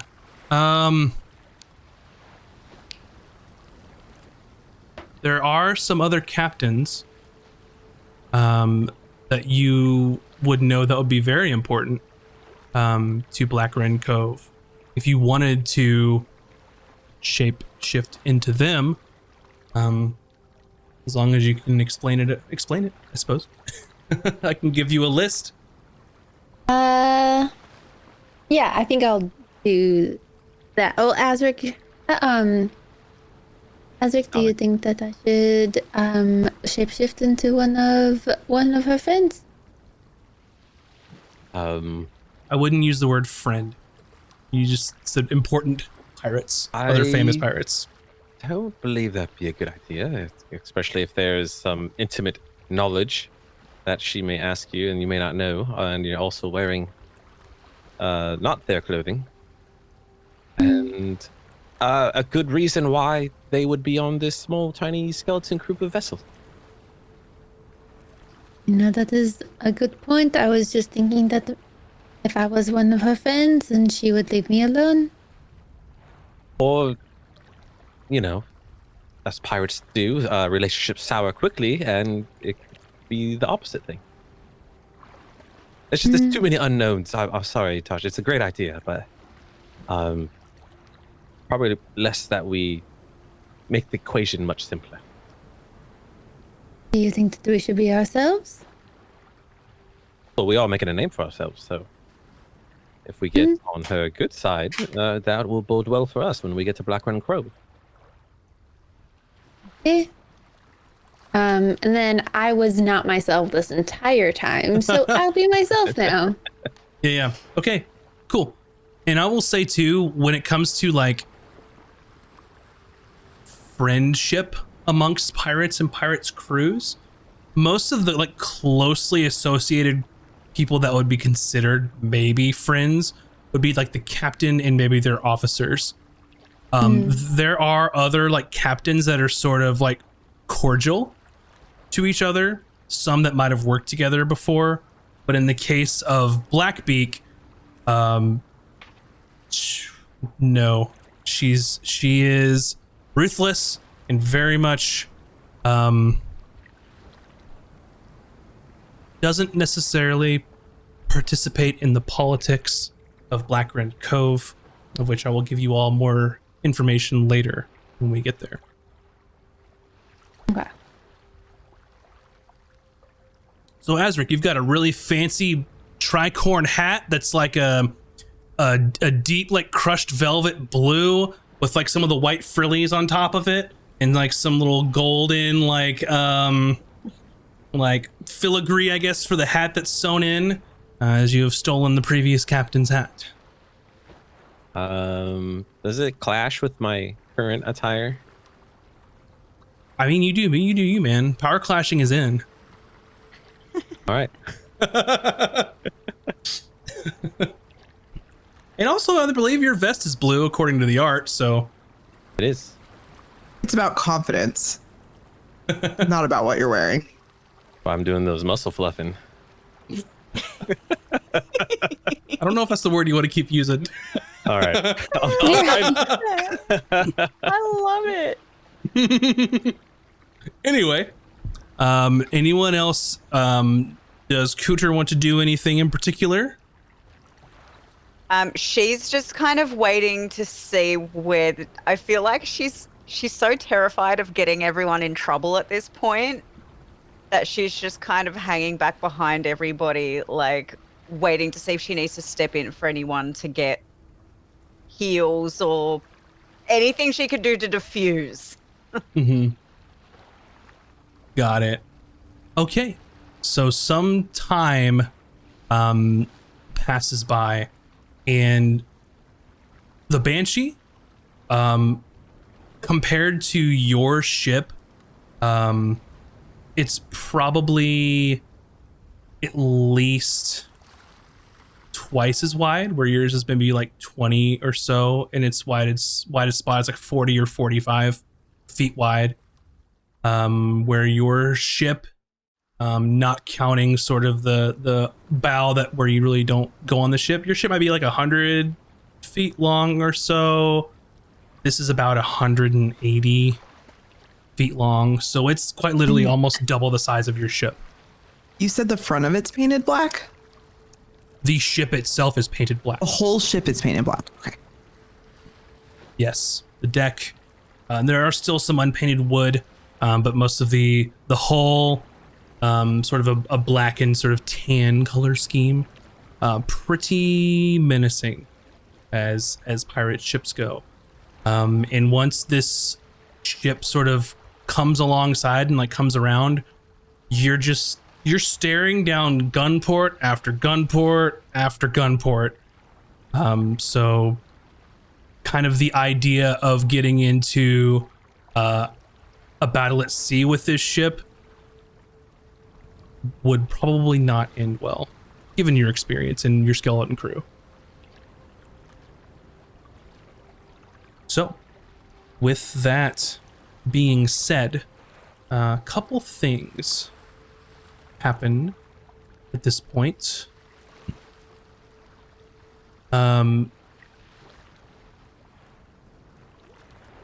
They're rigging their ship, they're hooking it over to sort of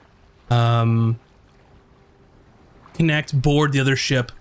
And for them, yours is almost like a straight sort of plank to plank. Theirs is sort of a very downward angle, as their ship is taller as well, to make room for all the different sort of decks below. And you get a sort of very good look at this flag, which is that bird skull, but it's not just a bird skull. It's the skull of a Pinganu. And which makes sense to you as that being her flag. As you see a group of people come off of the ship, you see what appears to be a dwarf, quite stout, long braided sort of black beard with trinkets and stuff adorned in it. You see a sort of a half elf woman, sort of curly brown hair, sort of coming off the ship as well.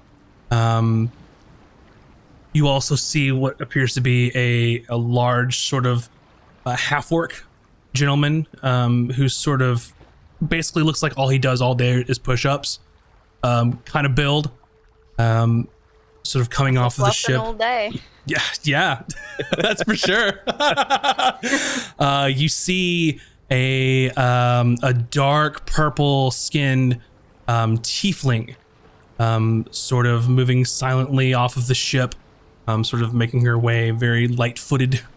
And then you see Captain Blackbeak. Whereas I had alluded before, Captain Blackbeak is a Pinganu, which is sort of a bird race that are akin to penguins in this setting. Okay, but like, how cute is she? She is small, so about the size of a halfling or a gnome, slightly shorter than a dwarf. Her eyes are completely red, similar to like a rockhopper penguin, or like a rockhopper, or like a macaroni penguin. And you can see that unlike those, her beak is actually black, and there's little spots of orange sort of close to the face. You can see that above sort of her brow is those large sort of golden sort of plumage that comes off just like a rockhopper penguin. And she sort of strolls off the ship, just, and you don't know if it's the red eyes, but she just looks menacing. Sort of makes her way down. Would Kuda see eye to eye to her? Is that how small she Yeah. is? Mm-hmm. You can see that she sort of has dark brown sort of tricorn hat. Looks rugged. A sort of long coat with braces of pistols on her vest. So probably like 3 pistols just stacked up in front. A cutlass at her side. And she comes strolling down this plank that is between her ship and the merchant ship, with sort of her hands behind her back, sort of just taking this all in. And she sort of catches a glimpse of you looking the other way. I remove my hat and I do a bow. Have you stepped off of your ship onto the merchant vessel at this point? Because you sort of... Nope. All right. I'll wait for permission. All right. And she sort of looks about.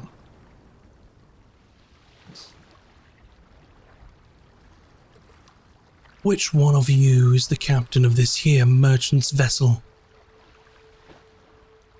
In sort of this like noble looking gentleman, think like mid 1700s, wearing like a powdered wig and like some fucking audacious looking clothes. It's like somebody who has so much money they're just pretend playing merchant because they can, and they wanted an adventurous lifestyle, and they dragged along people that needed the money. That would be me.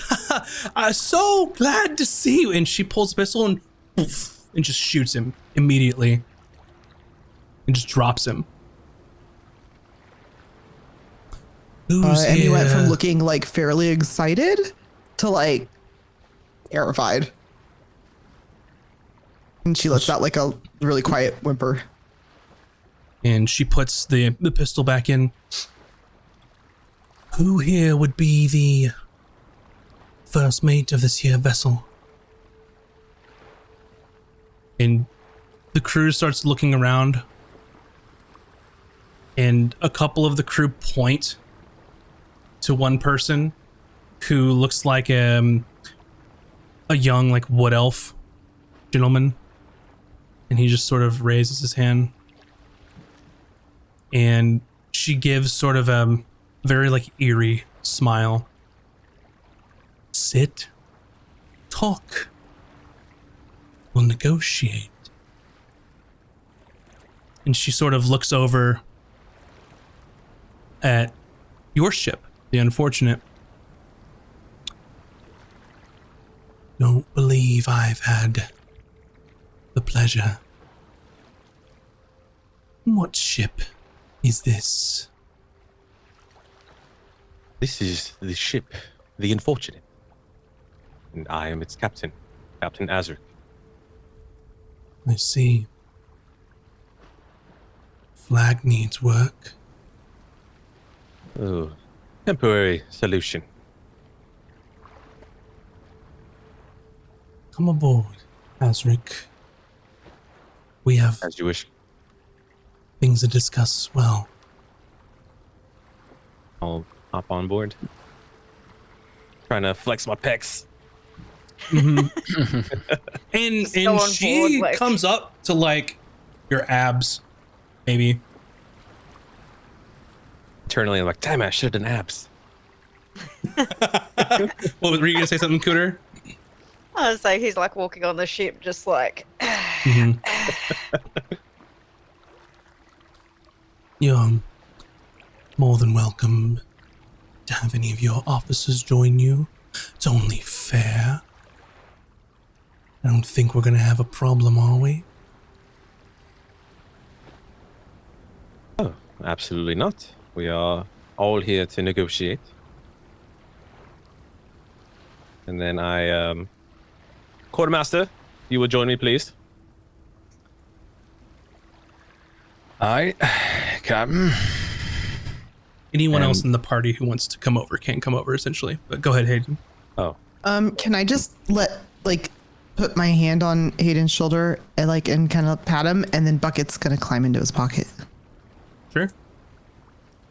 Is it a situation where more people who join is bad, or like it doesn't matter? Her officers join what you could see, the ones that joined her over on the deck of the ship.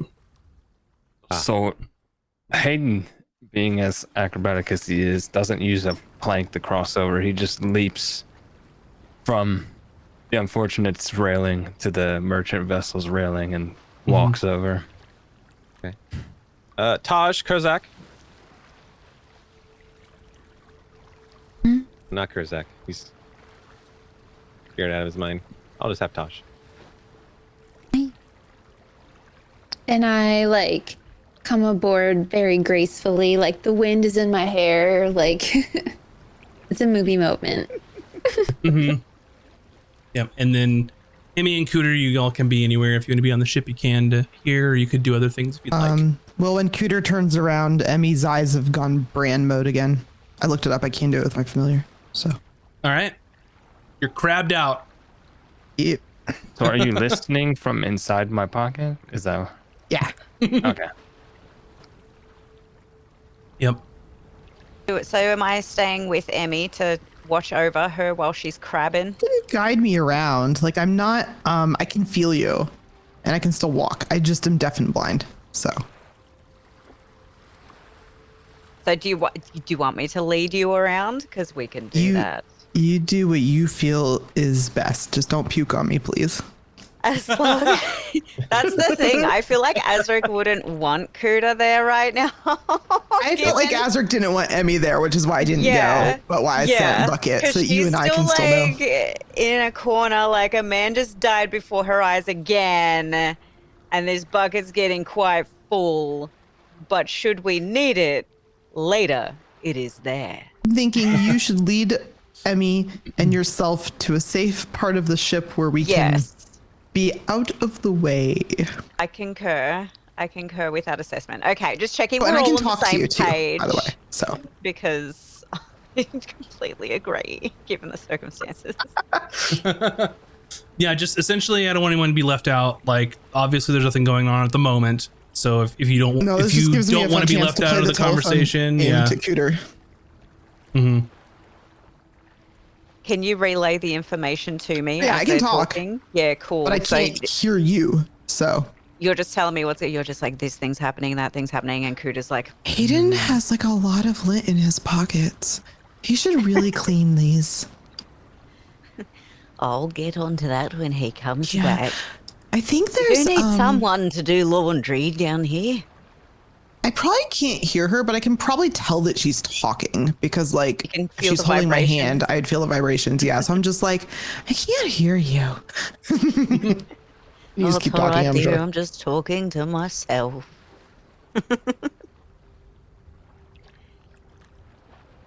Alrighty. So as you all are coming aboard, they've brought sort of a table and a couple chairs out for the two captains and one first mate to sort of talk it out.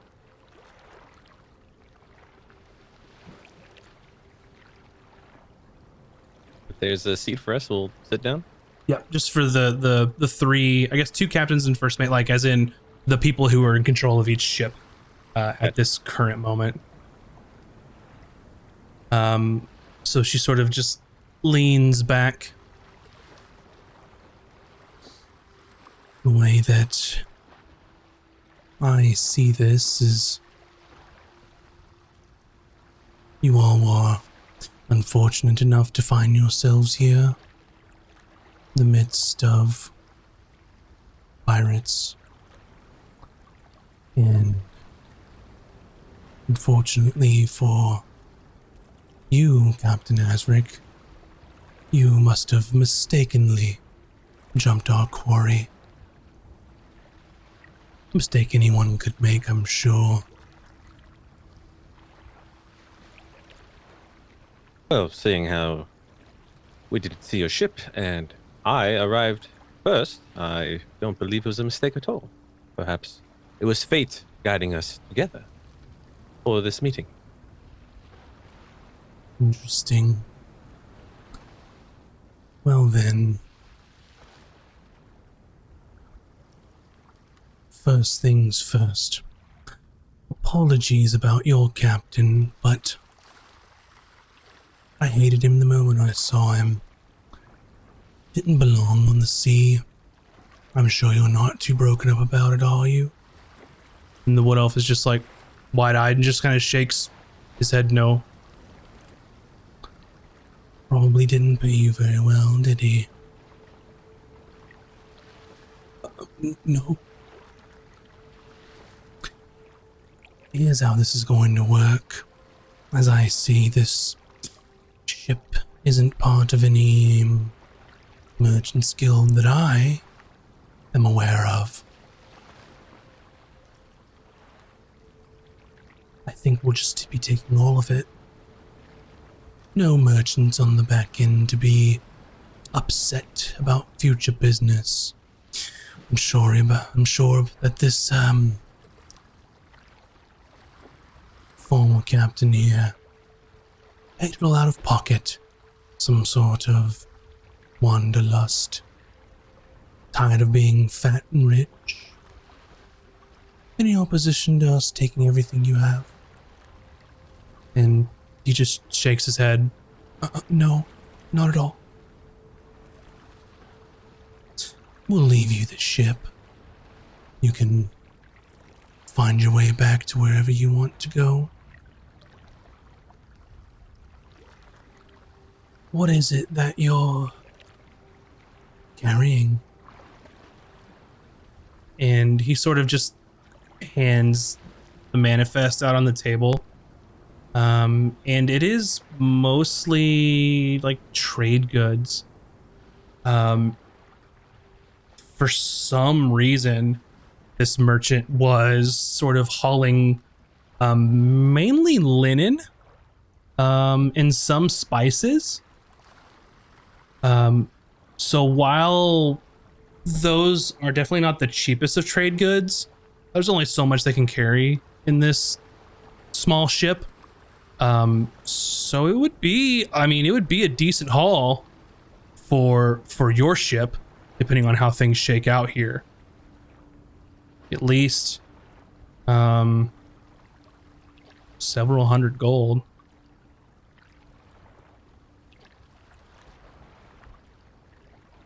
Well then, I'll let you tell the rest of your crew to start unloading, putting it on the deck. It seems that Azric and I have some business as well. Does that seem agreeable to you, Captain Azric? It does seem agreeable, yes. And he sort of nods and sort of hesitates. And she just gives him like a stare. Leave. And he just pushes the chair back and then just gets up and then tells them to start loading shit up and we're putting it on the deck. I can't decide whether you're brave or stupid. Perhaps you could shed some light on this. Well, Captain Blackbeak, it's not every day that you would have the chance to be face to face with someone like yourself. You are of legend, as they say, in the flesh. It appears my reputation precedes me. And of So course, if if we were to scurry away while you were poaching, that probably would not bode well for us. would not. See, that's the thing about wild animals, beasts, predators. We like to give chase. It's the thrill of it.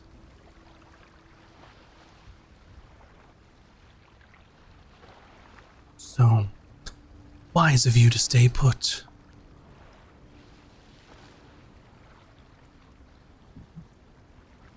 What's your story, Captain? What's your ship? Your crew? Haven't seen you before. Well, we are new around these parts. We recently commandeered this ship from a mercenary crew to claim our own, and our stories are not yet written, but we're hoping that they will go down in history. I see. quite the skeleton crew, and yet, and she points to Taj, you've managed to acquire yourself a deck wizard of sorts. And I like curtsy and then extend my hand. Yep, and she'll take it and just sort of, give a little peck on the back of your hand. And then I take hers and kiss the back of hers too, out of respect. Her flipper? What do penguins have? Are they wings or flippers? I don't know. I mean, penguins, they don't have like wings. Good thing Emmett's not there. Right? It is an anthropomorphized, penguin person. Well, quite auspicious for you with your small crew. We are on our way to the island so we can change up the ship and maybe get more crew. The Cove. You know it well? Anyone in this business knows it well enough. Any friends of Pumpkin home. yours? Any friends of yours you're hoping to meet there? Any acquaintances willing to help you out? Or are you going in all on your own? Well, at this moment, I do not know who is still around. Well, friends are a loose term for people in our profession, but as my deck wizard has said, we are looking to add more to our crew, as we are rather slim, as you can see. But we were able to do much good things with limited numbers. So I imagine once we bolster our crew, we can do things much greater. Do you have a recommendation of people who are looking for crew?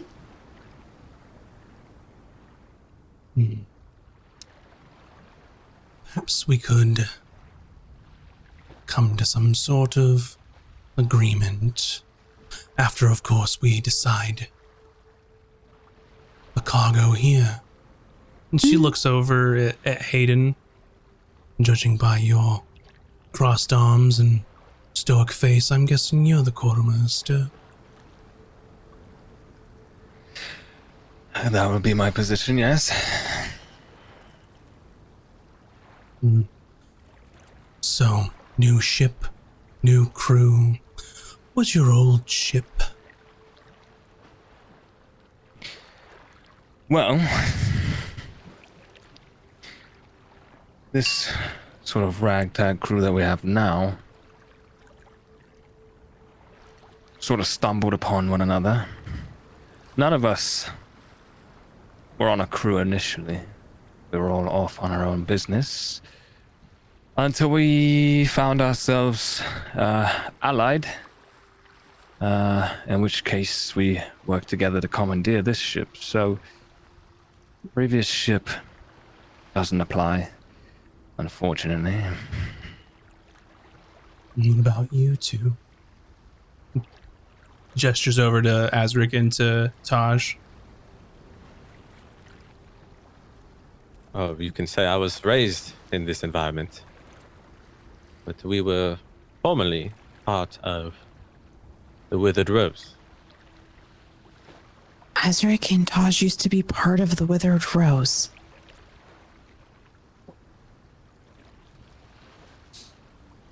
Shame. What happened to most of their crew? Something happened to them. Well, I was voided of the details as we departed on most unagreeable terms. I see.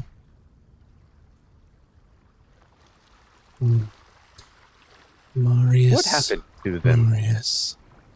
He thought he was going to make a run for the Captain's Congress. Not sure why anyone would want to be part of that stupid fucking organization.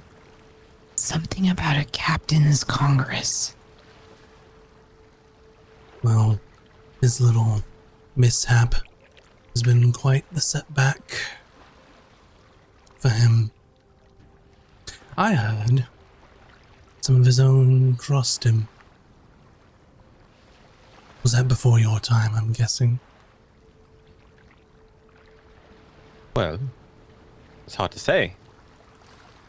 I don't believe us crossing him would ruin his chances for the council, so maybe we were just something that ignited the flames.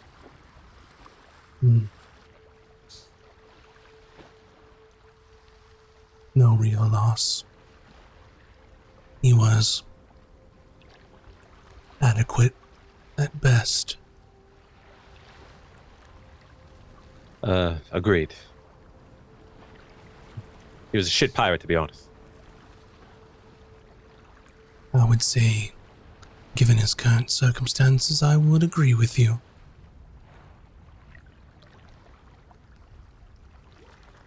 Well, about this cargo, I'd like to hear what your terms are, Captain. Well, seeing how we were first to arrive, unbeknownst to you in the presence, I believe 40% is a good deal. 40%. I'm guessing this is your first time in these sort of parlays, isn't it? I've been on a few. Being on the seas for so long. I would generously offer you 10% finder's fee.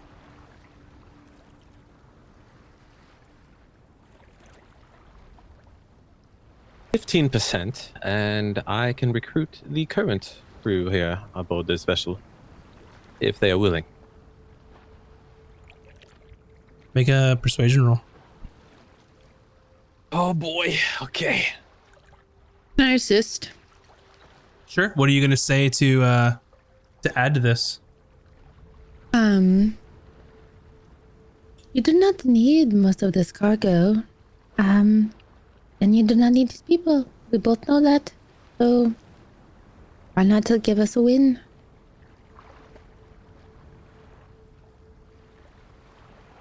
What's your roll? Does that give me advantage or no? Mm-hmm. Oh, okay. She is trained in it. 18. An 18. 15% and first pick of the litter. She sort of motions to the crew, like stumbling over themselves to like get stuff onto the deck. I'll take those terms. She'll reach out her hand. I will shake her hand. Agreed. I would have given you 20, 25. Just wanted to see if you had any balls on you to negotiate at all.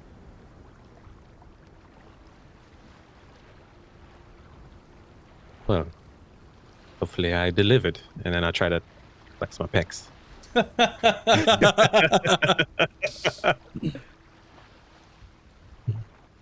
Adequate. Hayden, Compliment then. I'll take it. Hayden slaps his hand on Azric's shoulder.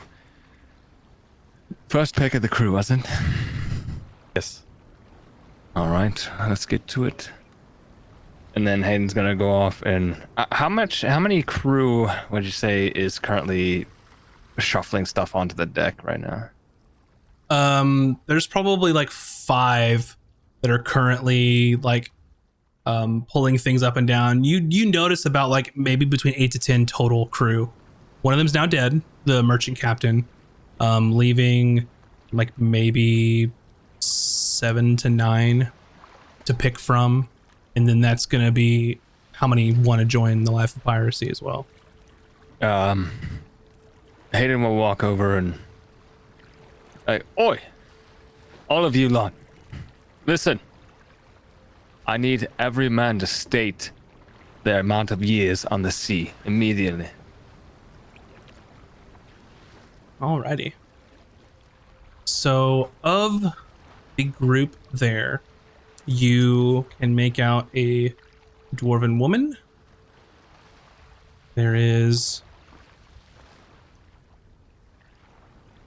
2 human men, human woman. There is 2 halfling men.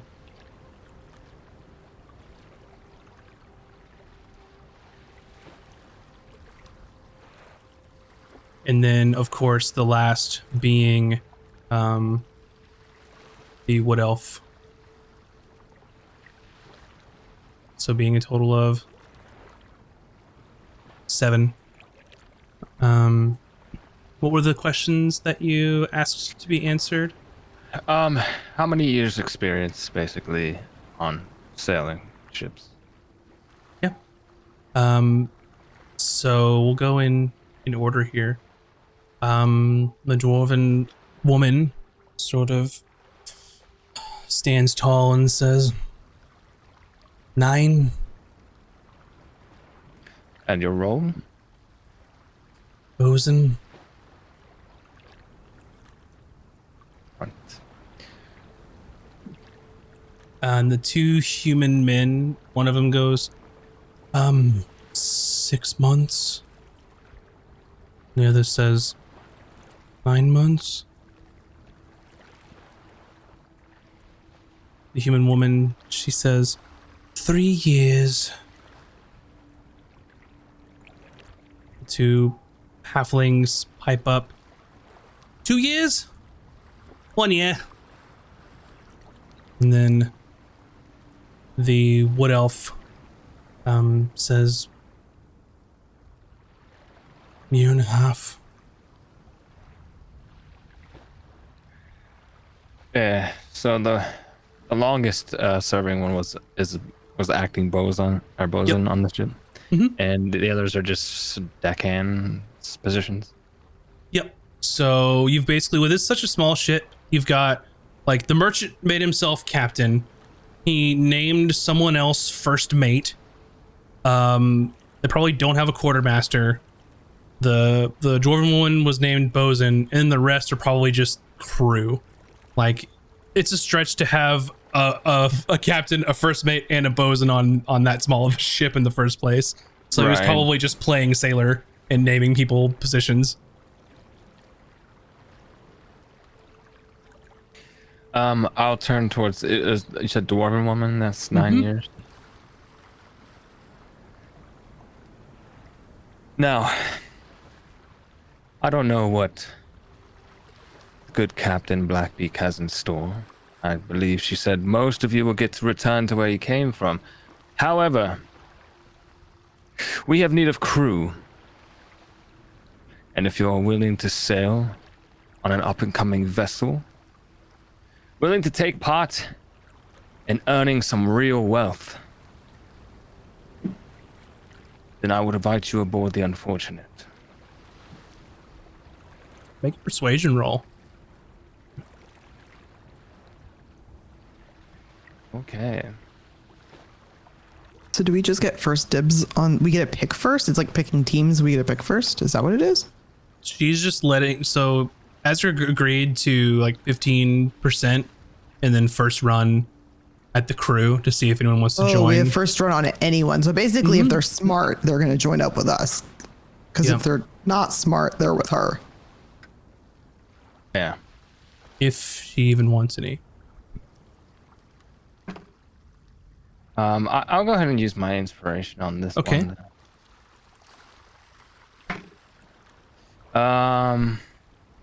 Persuasion? Dirty 20. Dirty 20. Alrighty. So both of the human men immediately raise their hands that have been like 6 months and 9 months. They want to get the hell out of here. And the dirty 20, the dwarven woman is not going to. The wood elf first mate is not, but everyone else will. So you're looking at 2 human men, human woman, and 2 halfling men. And I can get you all names and stuff later on, unless you just want them now. Yeah, we can figure that out later. Sure. Okay, assuming they step forward, you're just gonna go. Right. You lot have made the best choice of your lives. That's your ship. After you're finished with Blackbeak's cargo, you're to immediately jump aboard. All right. Well, there we have it, Captain. Captain Blackbeak. Much appreciated for the first look. Well, it was negotiated after all. Now, second bit of business, because I don't want any of this lot. Don't need them. I'm curious how we're going to end this little parley. It's been fun, sort of, playing pirate. But you'll have a share. You'll take some crew. If you make it out of here, of course. But I have some propositions for you, Captain Azric. Would you like to hear them? Good. The way I see it is you have 3 options. Option 1. I sink your ship. You have no more ship. Your crew abandoned you. And you don't fight back, because then you'll die. Second option. I accept a generous tribute from the unfortunate for allowing you to operate freely, as to right the wrong of this little mishap that you've caused. And I do mean generous tribute. Third option. Perhaps you being new to this and all, maybe you would like for someone to take you under their wing. Perhaps you fly under my flag. I get a portion of all your loot. You swear loyalty to my fleet. And we begin a long and beautiful partnership. Perhaps I install some crew onto your ship, bolster the numbers a bit. But you'll also be made available at any time, as to which I call upon you and your ship. Think of it this way. Under my flag, we can take on prizes you could only dream of. I'll give you some time to think about it, while some of your new crew loads your 15%. If you need to discuss and all. She just sort of just leans back, just puts her arms behind her head, and just waits.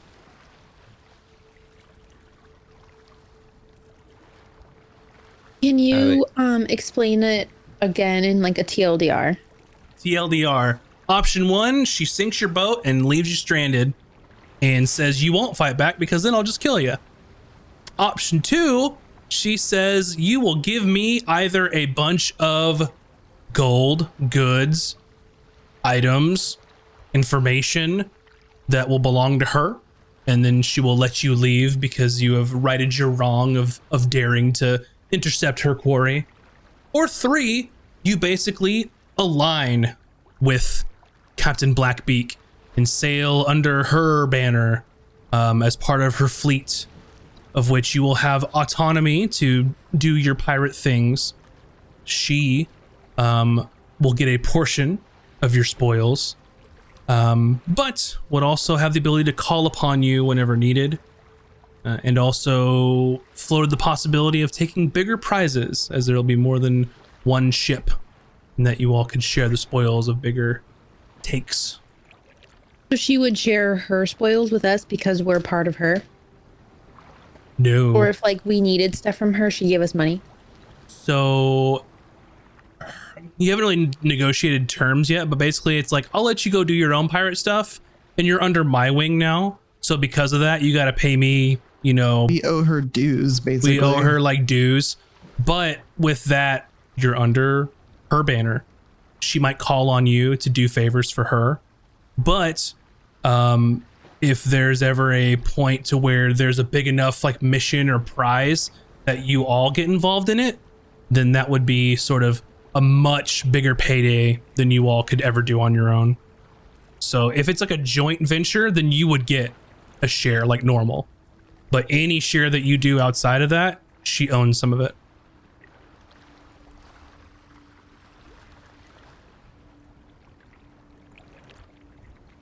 You can get into particulars later, depending on which one you choose.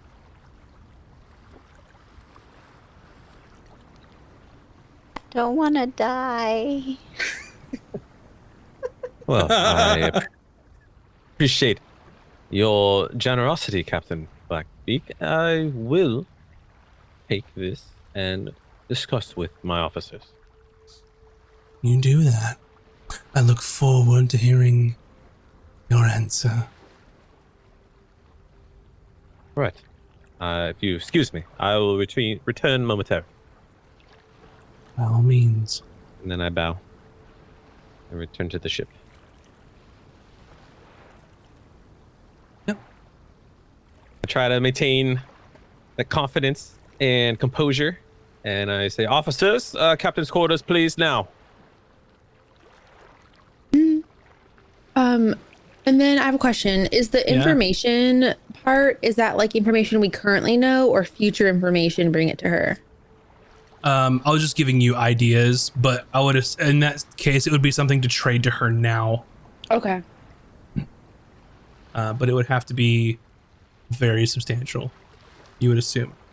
So when you say officers, that would include Captain Quartermaster, Emmy, Navigator, Taj, Deck Wizard, Bosun, Kurzak, and then the Surgeon is technically an officer too, so that would be Cooter as well. All right. So it's the crew plus Kurzak essentially. So hey, everybody else plus Kurzak. Okay. All right, crew. We have an opportunity here to not die, to go into servitude, or not die, or die. Yes. Actually, Hayden, you feel like a little a pinch at your side as Bucket kind of like pinches you, so you move, and then he like hops out of the pocket when you. Damn it. I don't want to work for her because she she shot that guy and he's dead now, and they just kind of threw his body overboard, and I don't want to work for her. Don't. It's okay. She's quite ruthless, isn't she? Breathe, She's breathe. ruthless. Mm-hmm. All right, I just all right, I don't want to listen be up. that kind of pirate. There's only one kind of pirate, Emmy. I'm sorry to What? break it. No, but there's her, and then there's you, Azric, and I'd much rather serve under you. Yes. I too am not inclined to be under someone's wing again. I have tasted freedom, and I relish it, and I want to keep it going. So that only leaves one option, and that is to give her tribute, which will be difficult Death. because Oh, right. That. I thought you meant death. That's what I well, meant. that's option 2. Okay. However, I may be able to persuade her with my silver tongue. A fourth option, very risky, it may lead to certain death. However, we have nothing to offer for tribute. So, our options What does she are want for tribute? gold, mostly. I mean, she can have all my golden treasure. I don't really need it. I've got like a lot of treasures I we got from the need bottom of the gold ocean. for our ship, Emmy. Well, we do have the information of an impending war. And we have the document to prove it. Yes. What's her Taj. price? How much value are we talking? I could kiss you, Taj. That is brilliant. I absolutely forgot about that. Impending wars are great business for pirates. A lot of looting, a lot of pillaging, warships battling each other, leaving ports and, cliffside, oceanside villages vulnerable. And the possibility to partner with some other country, get the money, safe passage, I don't know. There is opportunity for her. We could not get met in the middle. We don't meddle. We don't have to care. It's none of our business. All right, that's my chess work. Kurzak, how are you holding up? Well, we're alive, so good start.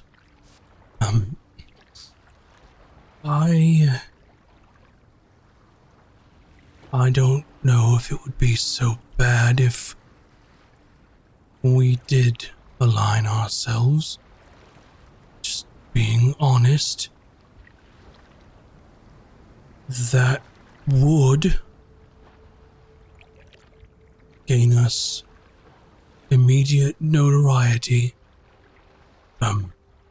Perhaps we could negotiate an amount of which, once we have paid back enough spoils, that we are allowed to go on our own. We don't have any friends, and I use that word loosely, of course. We don't have I'm your friend. anyone on our side. Well, that's very nice of you, Emmy. All I'm saying is, if what you say is true, they're offering to bolster the crew, give us protection, and guarantee us more loot by doing work with them on I occasion. don't want to have to murder anyone. You know? Well, I mean, we have already done that. No, we have not. That ship has sailed. No, it has not. Mm. Don't take life if I don't have a reason to do so. If I have to, I will, but that is not how I was raised. if it makes you feel better, that merchant noble probably treated his crew very poorly. I didn't kill him, and that has nothing to do with me. I don't want to work for her because she killed him. It doesn't matter. She didn't even ask him his name. Ask who? Whose name? The guy she shot, she just said, "Are you the captain?" Okay, bye. Well, if she was going to kill him, what good was knowing his name first? Just my point being that that's not what I wanted to do. I wanted to find rare treasures and hidden temples and artifacts and sail the sea and Stop eat fish you. for dinner. Information comes at a price. How do you Well- think people find that information? I'm just saying, aren't you going to give her information and then we can just leave? I thought that was Might the not- good idea. It might not be enough. Well, I could Well. give her some stuff too. I have all these Your treasures, stuff and is Emmy's gonna literally start pulling garbage. stuff out of her It is bag. garbage. So, Emmy, please. That's not. Well, what I she's have. Do you think interested she in. likes this? I hold up a No. ceramic figure of an elephant. No. It is literally Well, garbage. I have Stop. this gold No. coin that no one knows Stop. where it's from, and I No. have this is a gold No. medallion, and I have No. I All have right, all right, some, enough, Emmy. We can't keep her waiting for too long. She seems rather an impatient person. Hayden, I'd like to hear your thoughts. Well, to keep it short, Yes, the that is clear. information isn't enough. You might find that insulting. And sink our ship and kill all of us anyway. I think I'm of the same mind as Kazak. Kazak. Kurzak, yes. Kazak. Sorry. Oh, Those look Zach. very similar. Twins? Yes. I thought so. Unfortunately, present circumstances, that option does give us the highest chance of surviving. For the time being. I don't like it, personally. I'm like you, I'd rather not be under the yoke of anyone else, but we don't have many options. If I do say so myself, I do think it is a good idea. I was going to keep my mouth shut when everybody was against it because Azric, my darling, I do love your ideas, but I don't know. It might be nice to get some extra money. And she might have the money to put into our ship right away. Or give us a new one. And I like the idea of a contract. Maybe 6 months. Maybe if you give her the information, then it can reduce the time.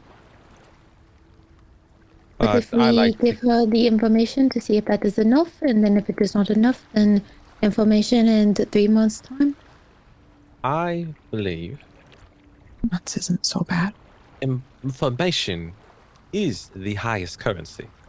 So we should keep it in our back pocket if we decide to go under the Black Peak wing and to incur favor. So we should not give away our entire card of hands. We should put on our bluffing face. Question. Is she more likely to kill us if we join her or if we don't join her? Won't she kill us anyway? Maybe we can put in a contract that at the end of contract we do not die. She does not kill us. She's a pirate. she I don't think care she about has to care about I that. feel no. like there is an integrity in pirates. We do care. She did agree to a parlay, and she honored it. It's true. There I've heard is about code. parlay. There is code Well, among pirates. I trust you, Azric. So whatever you believe to be the best course, I will try my best to support you all. Just know that Listen, I've grown to Congrats. love you. Congrats. I will promise you all that I will never put you in harm's way or dangerous way without putting my life on the line as well. But I also don't want to see all of us sinking to the bottom of this ocean. Well, I mean, the bottom of the ocean is really not so bad. I mean, Only you can survive. Emmy. Only if we can survive there. I'm sure it is wonderful. But you are right, Azric. You are right. So, I believe joining her, as Hayden, Taj, and Kozak has suggested, is our best chance of survival. Immediately gives us notoriety and gives us allies, which we do not have. We may be required to do some things that we may morally not agree to, but I will do my best to make sure that we do not take those jobs. Again, she did say we are free to do as we will, as long as we pay our dues. I won't kill anyone for her. I'm not asking you to, Emmy. I know, but I'm just telling you, like, if it comes to that, that's what's I'm gonna say no. And then she'll probably kill me, and then that's on you. You can say no and I will do it for you. I don't want that to happen either, though. I do not care. Emmy, I don't know how to break this to you, but This is what being a pirate means. Killing people for some pinguing that we've never met before? Well, she may not be in your stories, but she is very real. And That's she not can... what pirating about. Pirating is like- about being free and sailing the seas and living by your own code. That's exactly what we're going to do. That's not what you're gonna do. You're gonna live by her code. Only for Yeah. a certain amount of time. But that's the point. I'm just saying. She's not like our boss. I mean, she just We calls just go on us. back and work for the religious jerk guy instead. It's so different. That's not the life I want to live, Emmy. I'm sorry. This is. Listen, everything is going to be all right. We have a better chance of living if we join her, which she has graciously offered us. But if we say no, and our tribute is not to her liking, she will just kill us. But if we just fight her, we have so much magic, and I could turn into like Emmy, have you looked at her ship? Yeah, I know, It literally but towers over ours. There is literally a chateau over our ship. okay. Well, you just do what you think is right. She would blow us out of the water if she sneezed, Emmy. This is a great advantage to us. I know you're not going to like it, Emmy, but however, we will live and then we can move on. It's not like she's tying a chain to our ship, to her ship. We're still free to do what we want to do. But isn't it kind of like that? I mean, if we don't do what she says, then she's just gonna murder us later. I'd rather just die now if it means I don't have to kill anyone, if I'm And being you can honest die with and you you. will continue onward. Emmy, I'm not asking you to stay a part of this crew if you do not wish it. If you wish to leave, then you are free to do so. But I have to do what is best for the crew. Yeah, can you just leave me out of the contract? And then if I need to leave, me and Cooter could just leave. Well, actually, Emmy, she does not know that you exist. Yeah, that's true. You could just turn into an animal. She wouldn't know the better. Okay, and Emmy turns into a cat. All right. So, I will accept her terms to be under her wing and under her fleet. And if we can pay off our dues and become free yet again, then that is what we will do.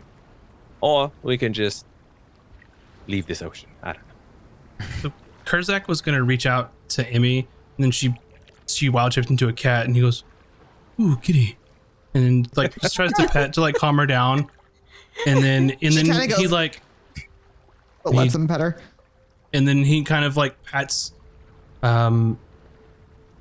Cooter on the shoulder. It's gonna be all right. Oh, thank Kurzak will take care of you. Oh, I'll take care Aw. of you too. Always. This Like, This he's one of life the isn't- crocodile-looking lizards, right? lizard folk. I love him. He's It's so cool. Reptiles gotta stick together. it's very true. Shit, I turned into a cat. I done fucked up. Shit, You don't have to do anything. There's plenty of things to do on the ship, other than to fight. Especially if we have more people on the ship, so you can still be useful. Otherwise, I mean, look at you, Doc. You're already putting people back together. Oh, yes. We always need someone to patch people up and make sure you can all take care of yourselves. The only thing that I'm going to ask, and the same for the crew, is if we need it, just back us up. Absolutely. Well, All right. that's heartwarming, but unless we want to sink now, we should get back to the captain. He didn't do. All All right. right. I'm going to freshen up and do a couple push-ups. I'm like, all right, let's do this. Love them muscles. Oh Love my them. god, it just doesn't get old. And then I'll exit our cabin and I'll head back onto the merchant ship. I'll go with. All right, anyone else going to go? Yep, I'm in tow as well. Bucket All goes. Bucky goes. Perfect. I'll Unless hand back Hayden- again because unless we Hayden were covers talking the about pocket. how she doesn't know that Emmy and I exist, Kuja's just going to hang back and keep to her station where it's safe. Yeah. So the three of you go back over aboard to the merchant vessel. And most of it looks like most of their product is sort of on the deck now, and they're just sort of waiting around. And she kind of leans back forward. She just kind of propped her feet up on this little table, and leans forward and goes, "Well, what'll it be, Captain?" Oh, Captain, I believe we will go with option 3 and join your crew and be under your wing. Interesting. Well, it appears we're coming to an accord. Indeed. Any terms you'd like to discuss?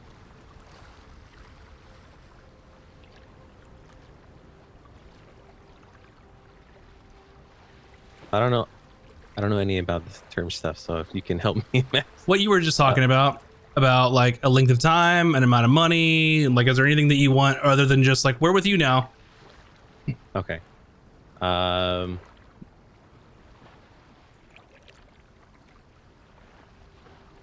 Is it like we can ask for like a signing bonus? Is that like a thing? So I was keying off of what you were saying in the captain's quarters, is that maybe you could work it out to where you're only directly subservient to her fleet for an amount of time, or until a certain amount of money that you give to her, that kind of thing. Okay. And weren't you guys trying to get money to decorate the ship? She's not gonna give us money, I don't think. Well, if we're representing her, we need a flag. And style. There's She might care. potentially like a, what do you call that? Like a level of expectations her fleet is expected. People believe that we're with her. She offered to bolster the crew already if we join. So we might be able That's not to. what she offered. She offered to put some people on our ship to keep an eye on us. Yeah. It's crew still, though. Yeah. They'll be working. Well, Captain, my terms are for a duration contract of being under your wing for 6 to 9 months.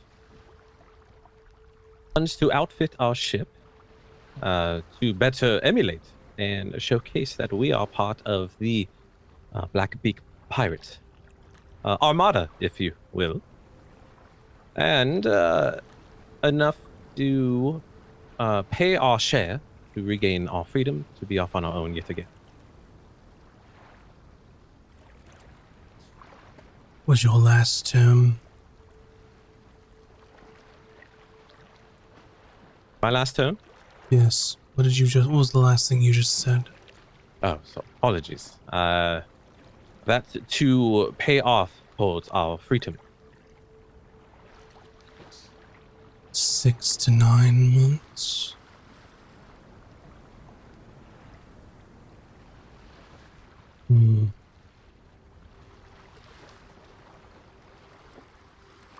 It's a long time. I mean, you think I of don't know that, how long maybe it we was. should do it for 5. I didn't know what a proper term of contract would be, so I just made up a number. That's okay. She's just being a pirate. All right. I think you're right. We could do 3 to 5. My terms are 6 months. 5. As long as you have paid me in tribute. How much is that? And what if we do it sooner? You can be free in 6 months, as long as you have contributed enough for me to replace the ship I will be letting go. I think that's fair. Does that mean we get to keep the ship after 6 months? That means you'll be buying me a new ship for my But what fleet. What about the ship we're standing on right now? They clearly don't have the crew to sail this vessel onto a dock or harbor. This is a ship that is not worthy for my fleet. I mean, look at it. No guns. Barely more cargo space than... well, hardly any cargo space. What I want is time and money. Time is 6 months. The money is, we'll say,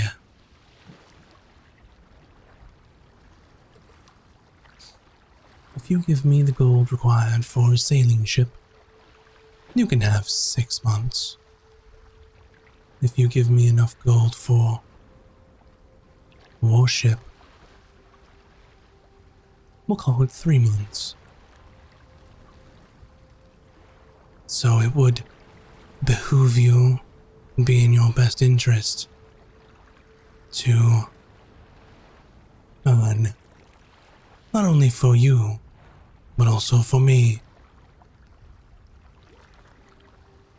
And to be clear, a sailing ship is 10K, and a warship is much more. Yes, I wasn't gonna give exact dollar amounts from because I have many more ships than what's just in like the player's handbook.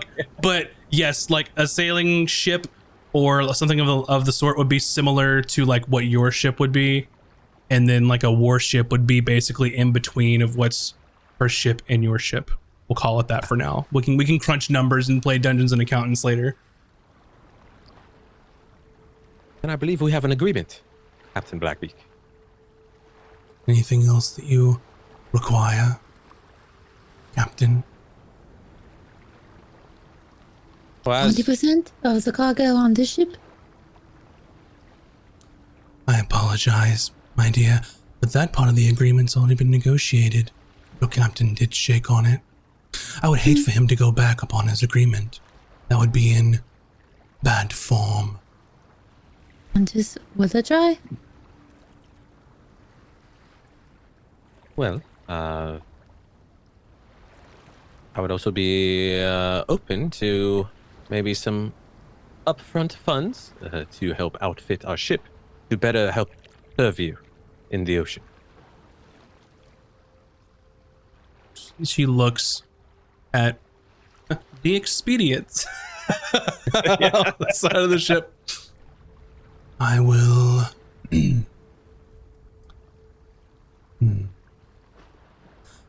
Let's say Surely she can just tell the people at the pirate island to do it for free or something, right? Let's say I give you an advance. And you won't have to worry about refitting your ship when you make it to the cove. But it is an advance. I will owe it back. It's only fair. Very well. I'll be putting 3 of my crew on your ship. Agreed.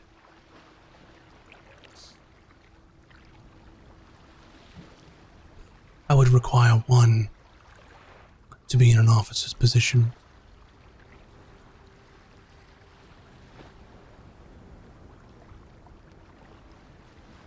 Are there any Yes. other positions we haven't filled that are an officer's position? Sure is not. We can take Emmy's because she doesn't want to be a part of it. So mean. You don't want to be a part of it. I kind of have. To though, don't I? I don't think it's an option. He's the navigator. It's like you're forcing me to be part of it and then adding insult to injury, basically. But yeah, I don't know if they have a navigator. Anyways, they may not. She went to school for this job, so like, you I'm know. afraid to say all our positions you are go to filled, school? and then she'll just make one vacant. I mean, you're doing pirate negotiations. Be a Don't pirate. say it. I Oh my am. god. I will. I'm scared. I'm gonna get shot. Emmy's gonna get shot. That I will actually oppose. I trust my officers, and they have my back. I cannot for certain say that your crew will have mine. Hmm. They're welcome to be a part of the crew, but they will not be an officer. Bold. Bold indeed. Let's see. What are your current officers' positions? The standard. Captain, quartermaster, navigator, deck wizard, bosun, surgeon, even a gunner. Surely you couldn't part with the bad news to your gunner, could you? Kind of side-eyed Kurzak, his response. Kurzak is the bosun. His brother Karzak is the gunner. That's right. That's Yeah. right. But I want to see, I was trying to gauge Kurzak's facial response. He's doing like the side eye meme, like like I don't know what the fuck you're looking at me for.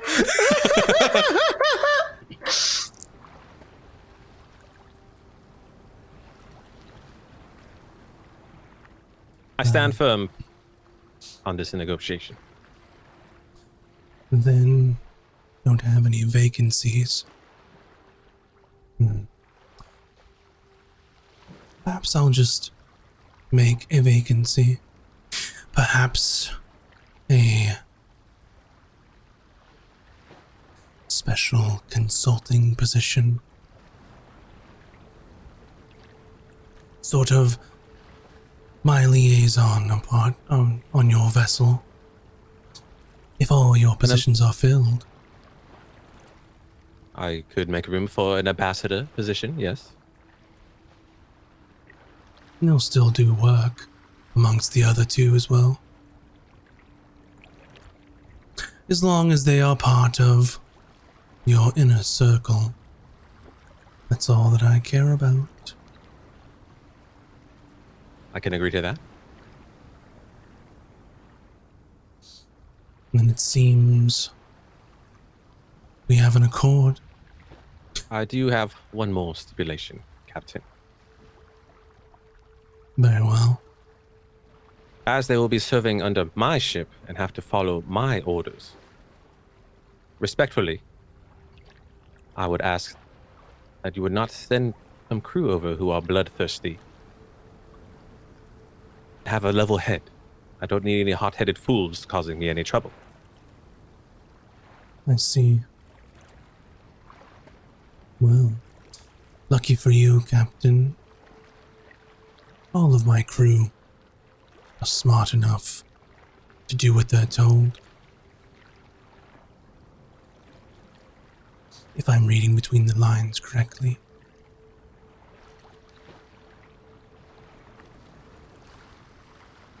Well, I hope you do. Then we have an agreement. Indeed. Before we shake on it, when you make it back to the cove, get a proper fucking flag, will ya? That I can promise you. And she'll take your hand and shake on it. Can we shake? And with that, the recent pirate ship, known as the Unfortunate, and crew have now attached themselves to Captain Blackbeak and are part of her fleet. So, what that holds in the future, who knows? But with that, we will go ahead and end our episode this evening. Pick back up next week, of where you will Scary. be going to the cove. I would This is assume not what I arriving thought was there. going to happen tonight. I thought we were going to Me go to neither. Pirate Island and there was going to be dancing and music and grog and we were all just going to like have a good time. I thought so too, but I rolled one. You sure did, buddy. I think Yeah. you sure did. God. It was Oh, rolling man. a one and what? That I can't believe all of that just stemmed from rolling. So you rolled a 1, and that's all. Crazy. That's what caused One this. for what? I don't remember the So one I roll. so Encounter? each day when I'll make you like roll a d8 for like a random encounter and stuff like that, I have different things like listed out of what they could be based on where you are and what's going on. So for example, the first one is where you rolled, I forgot what the roll was. It was just a bunch of fish. Like an abundance of fish, something bad happened, you got extra food and all that. And then the next one, when you rolled a 1 on that particular table, that's what that was. So fun times. Just But- an epic event happened. Crazy. Um, with that being said, thank you all so much for joining us tonight, for watching the show. Thank you so much for the follows, for the raids, for the resubs and subs, checking out our YouTube. I really appreciate it. We're almost enough watch hours on YouTube to have monetization unlocked. We do see them. We're full immersive during the game, but we very much appreciate all your support. And I'm really happy that you all are hopefully enjoying this campaign so far. But with that, I'm going to ask a question to the chat with a poll. And if you would, please let us know who you thought the MVP of the session was today. And whoever gets the most votes for the MVP is going to have an inspiration to use. So whoever you thought did the best job, go ahead and vote in the chat now. You guys want to plead your case, or you just want to let chat just vote for it? You add Seagull instead of Emmy, please. Seagull, yeah. Right. Emmy/Seagull. Emmy/Seagull. I'm willing to let chat and just vote on it. Yeah. Yeah, Chat- well, let's let chat chat decide. vote on it. See who, so whoever you thought would be the MVP, go ahead and give them a vote in the chat, and they will get their This is hard. inspiration. Throw my vote too. There was some heavy. Oh, Oh, there's some. I thought he was just like, I'm not getting the vote. I'm out. Bye. Yeah. Spartic dice. There was some heavy lifting between Azric and Hayden and Taj, and Emmy and Cooter were just holding hands and crying in the bathroom. That's fine. There's going to be a whole bunch of fun conflict, I think, in the crew. So that'll be Oh, a yeah. good time. But also, you Um, got me a bucket. To get you a bucket. So Some MVP. more. Yeah. Max, I was gonna ask, outside of the campaign, just for Mhm. funsies and just like a little tidbit for the viewers. mhm. Do you think that our information about the war would have been enough to get us out? I will never tell you that answer. Because it Wow, didn't I thought happen. maybe that could be a Damn. fun little tidbit we could Damn. share together. It's still usable information. He's gonna put in his back pocket. Yeah, I want to maybe. get Max on Out of Combat. Yeah. If you didn't know, we have our show Out of Combat on Thursdays, which is only YouTube or our podcast, where we can talk about behind the scenes kind of stuff. And maybe go check that out. Maybe that question will be asked on whether or not that would have been enough No, to you're get out not of in there. it tonight. I just double checked, I'm not, Max. but you all can talk about it. I'm sick. I think you're going to have to cover for me, I don't Max. feel so good. I gotta go. I just ate a whole bunch of Thai when really I should have had one helping. I had the whole entire helping. Oh man, I will say that just for me, on the specific like things of like the what if, as a DM, I tend to not entertain them because I don't want anyone to ever feel like that they could have like made like a good or like wrong decision. So the decisions you make are the decisions you make. Well, I low-key wanted to join her the whole time. So like it's not a wrong decision for me because this is what I wanted to happen. So like I wanted to fully like not even put a number on like a 6 month on it. Like I wanted to just be a part of her crew. yeah. So But with that being said, I can say that Azric, you have won the MVP for the evening. Well played, Oh, sir. Take your thank you. inspiration. I will. And It was the fluffing. Yeah, check out these pecs. Oh my God. With that being said, check us out Monday for Toma Knowledge, where our live stream and our podcast where we talk about D&D. Tuesday, art streams at 7 p.m. where Bun is going to be drawing some things from the campaign. And then, of course... Wait, do I know who I'm drawing now? Who are you going to draw Tuesday? Is that who I'm Captain drawing? Blackbeak? You told me. Was that who you Captain meant? Blackbeak? Yeah, it was when I talked to you, yeah. Y'all, he's like, I need you to draw an NPC. And I'm like, who? And he's like, I can't tell you, but you'll find out soon. And then it happened tonight. And it happened tonight. So we're doing it Tuesday. Oh, so we were going gonna to meet them no matter what. At some Eventually, point. yeah. But now, Yeah. now I have to. Now you have to. Now I have to draw. Yeah, so if I mean, you want I to was- see me draw a pirate badass ping. What was it? A penguin dummy mommy? Penguin pirate. Cat Dami named mommy? No, Oh my this- gosh, my Penguin mind pirate went dummy somewhere mommy. else. Tuesday. Oh my Be there, God. Be square. Listen, they're a homebrew race, and they're called Pinganu. They're not penguin, but they're penguin people. Why do I want like a not safe for work like calendar like kind of moment when you said Dami mommy? Like that's like Well, we Yeah, already, well, I you still already have to draw have a the other dummy mommy mommy from too. the Yeah. Apostle Amelie. So And all the ladies in this campaign that we've Oh, met yeah. so far are freaking hardcore. Yep. but with that being got a lot of said, push-ups to do. Thursday out of combat, and then next Friday we'll be back for episode 12. So thanks everybody, and we will see you all next time. Bye. Yeah.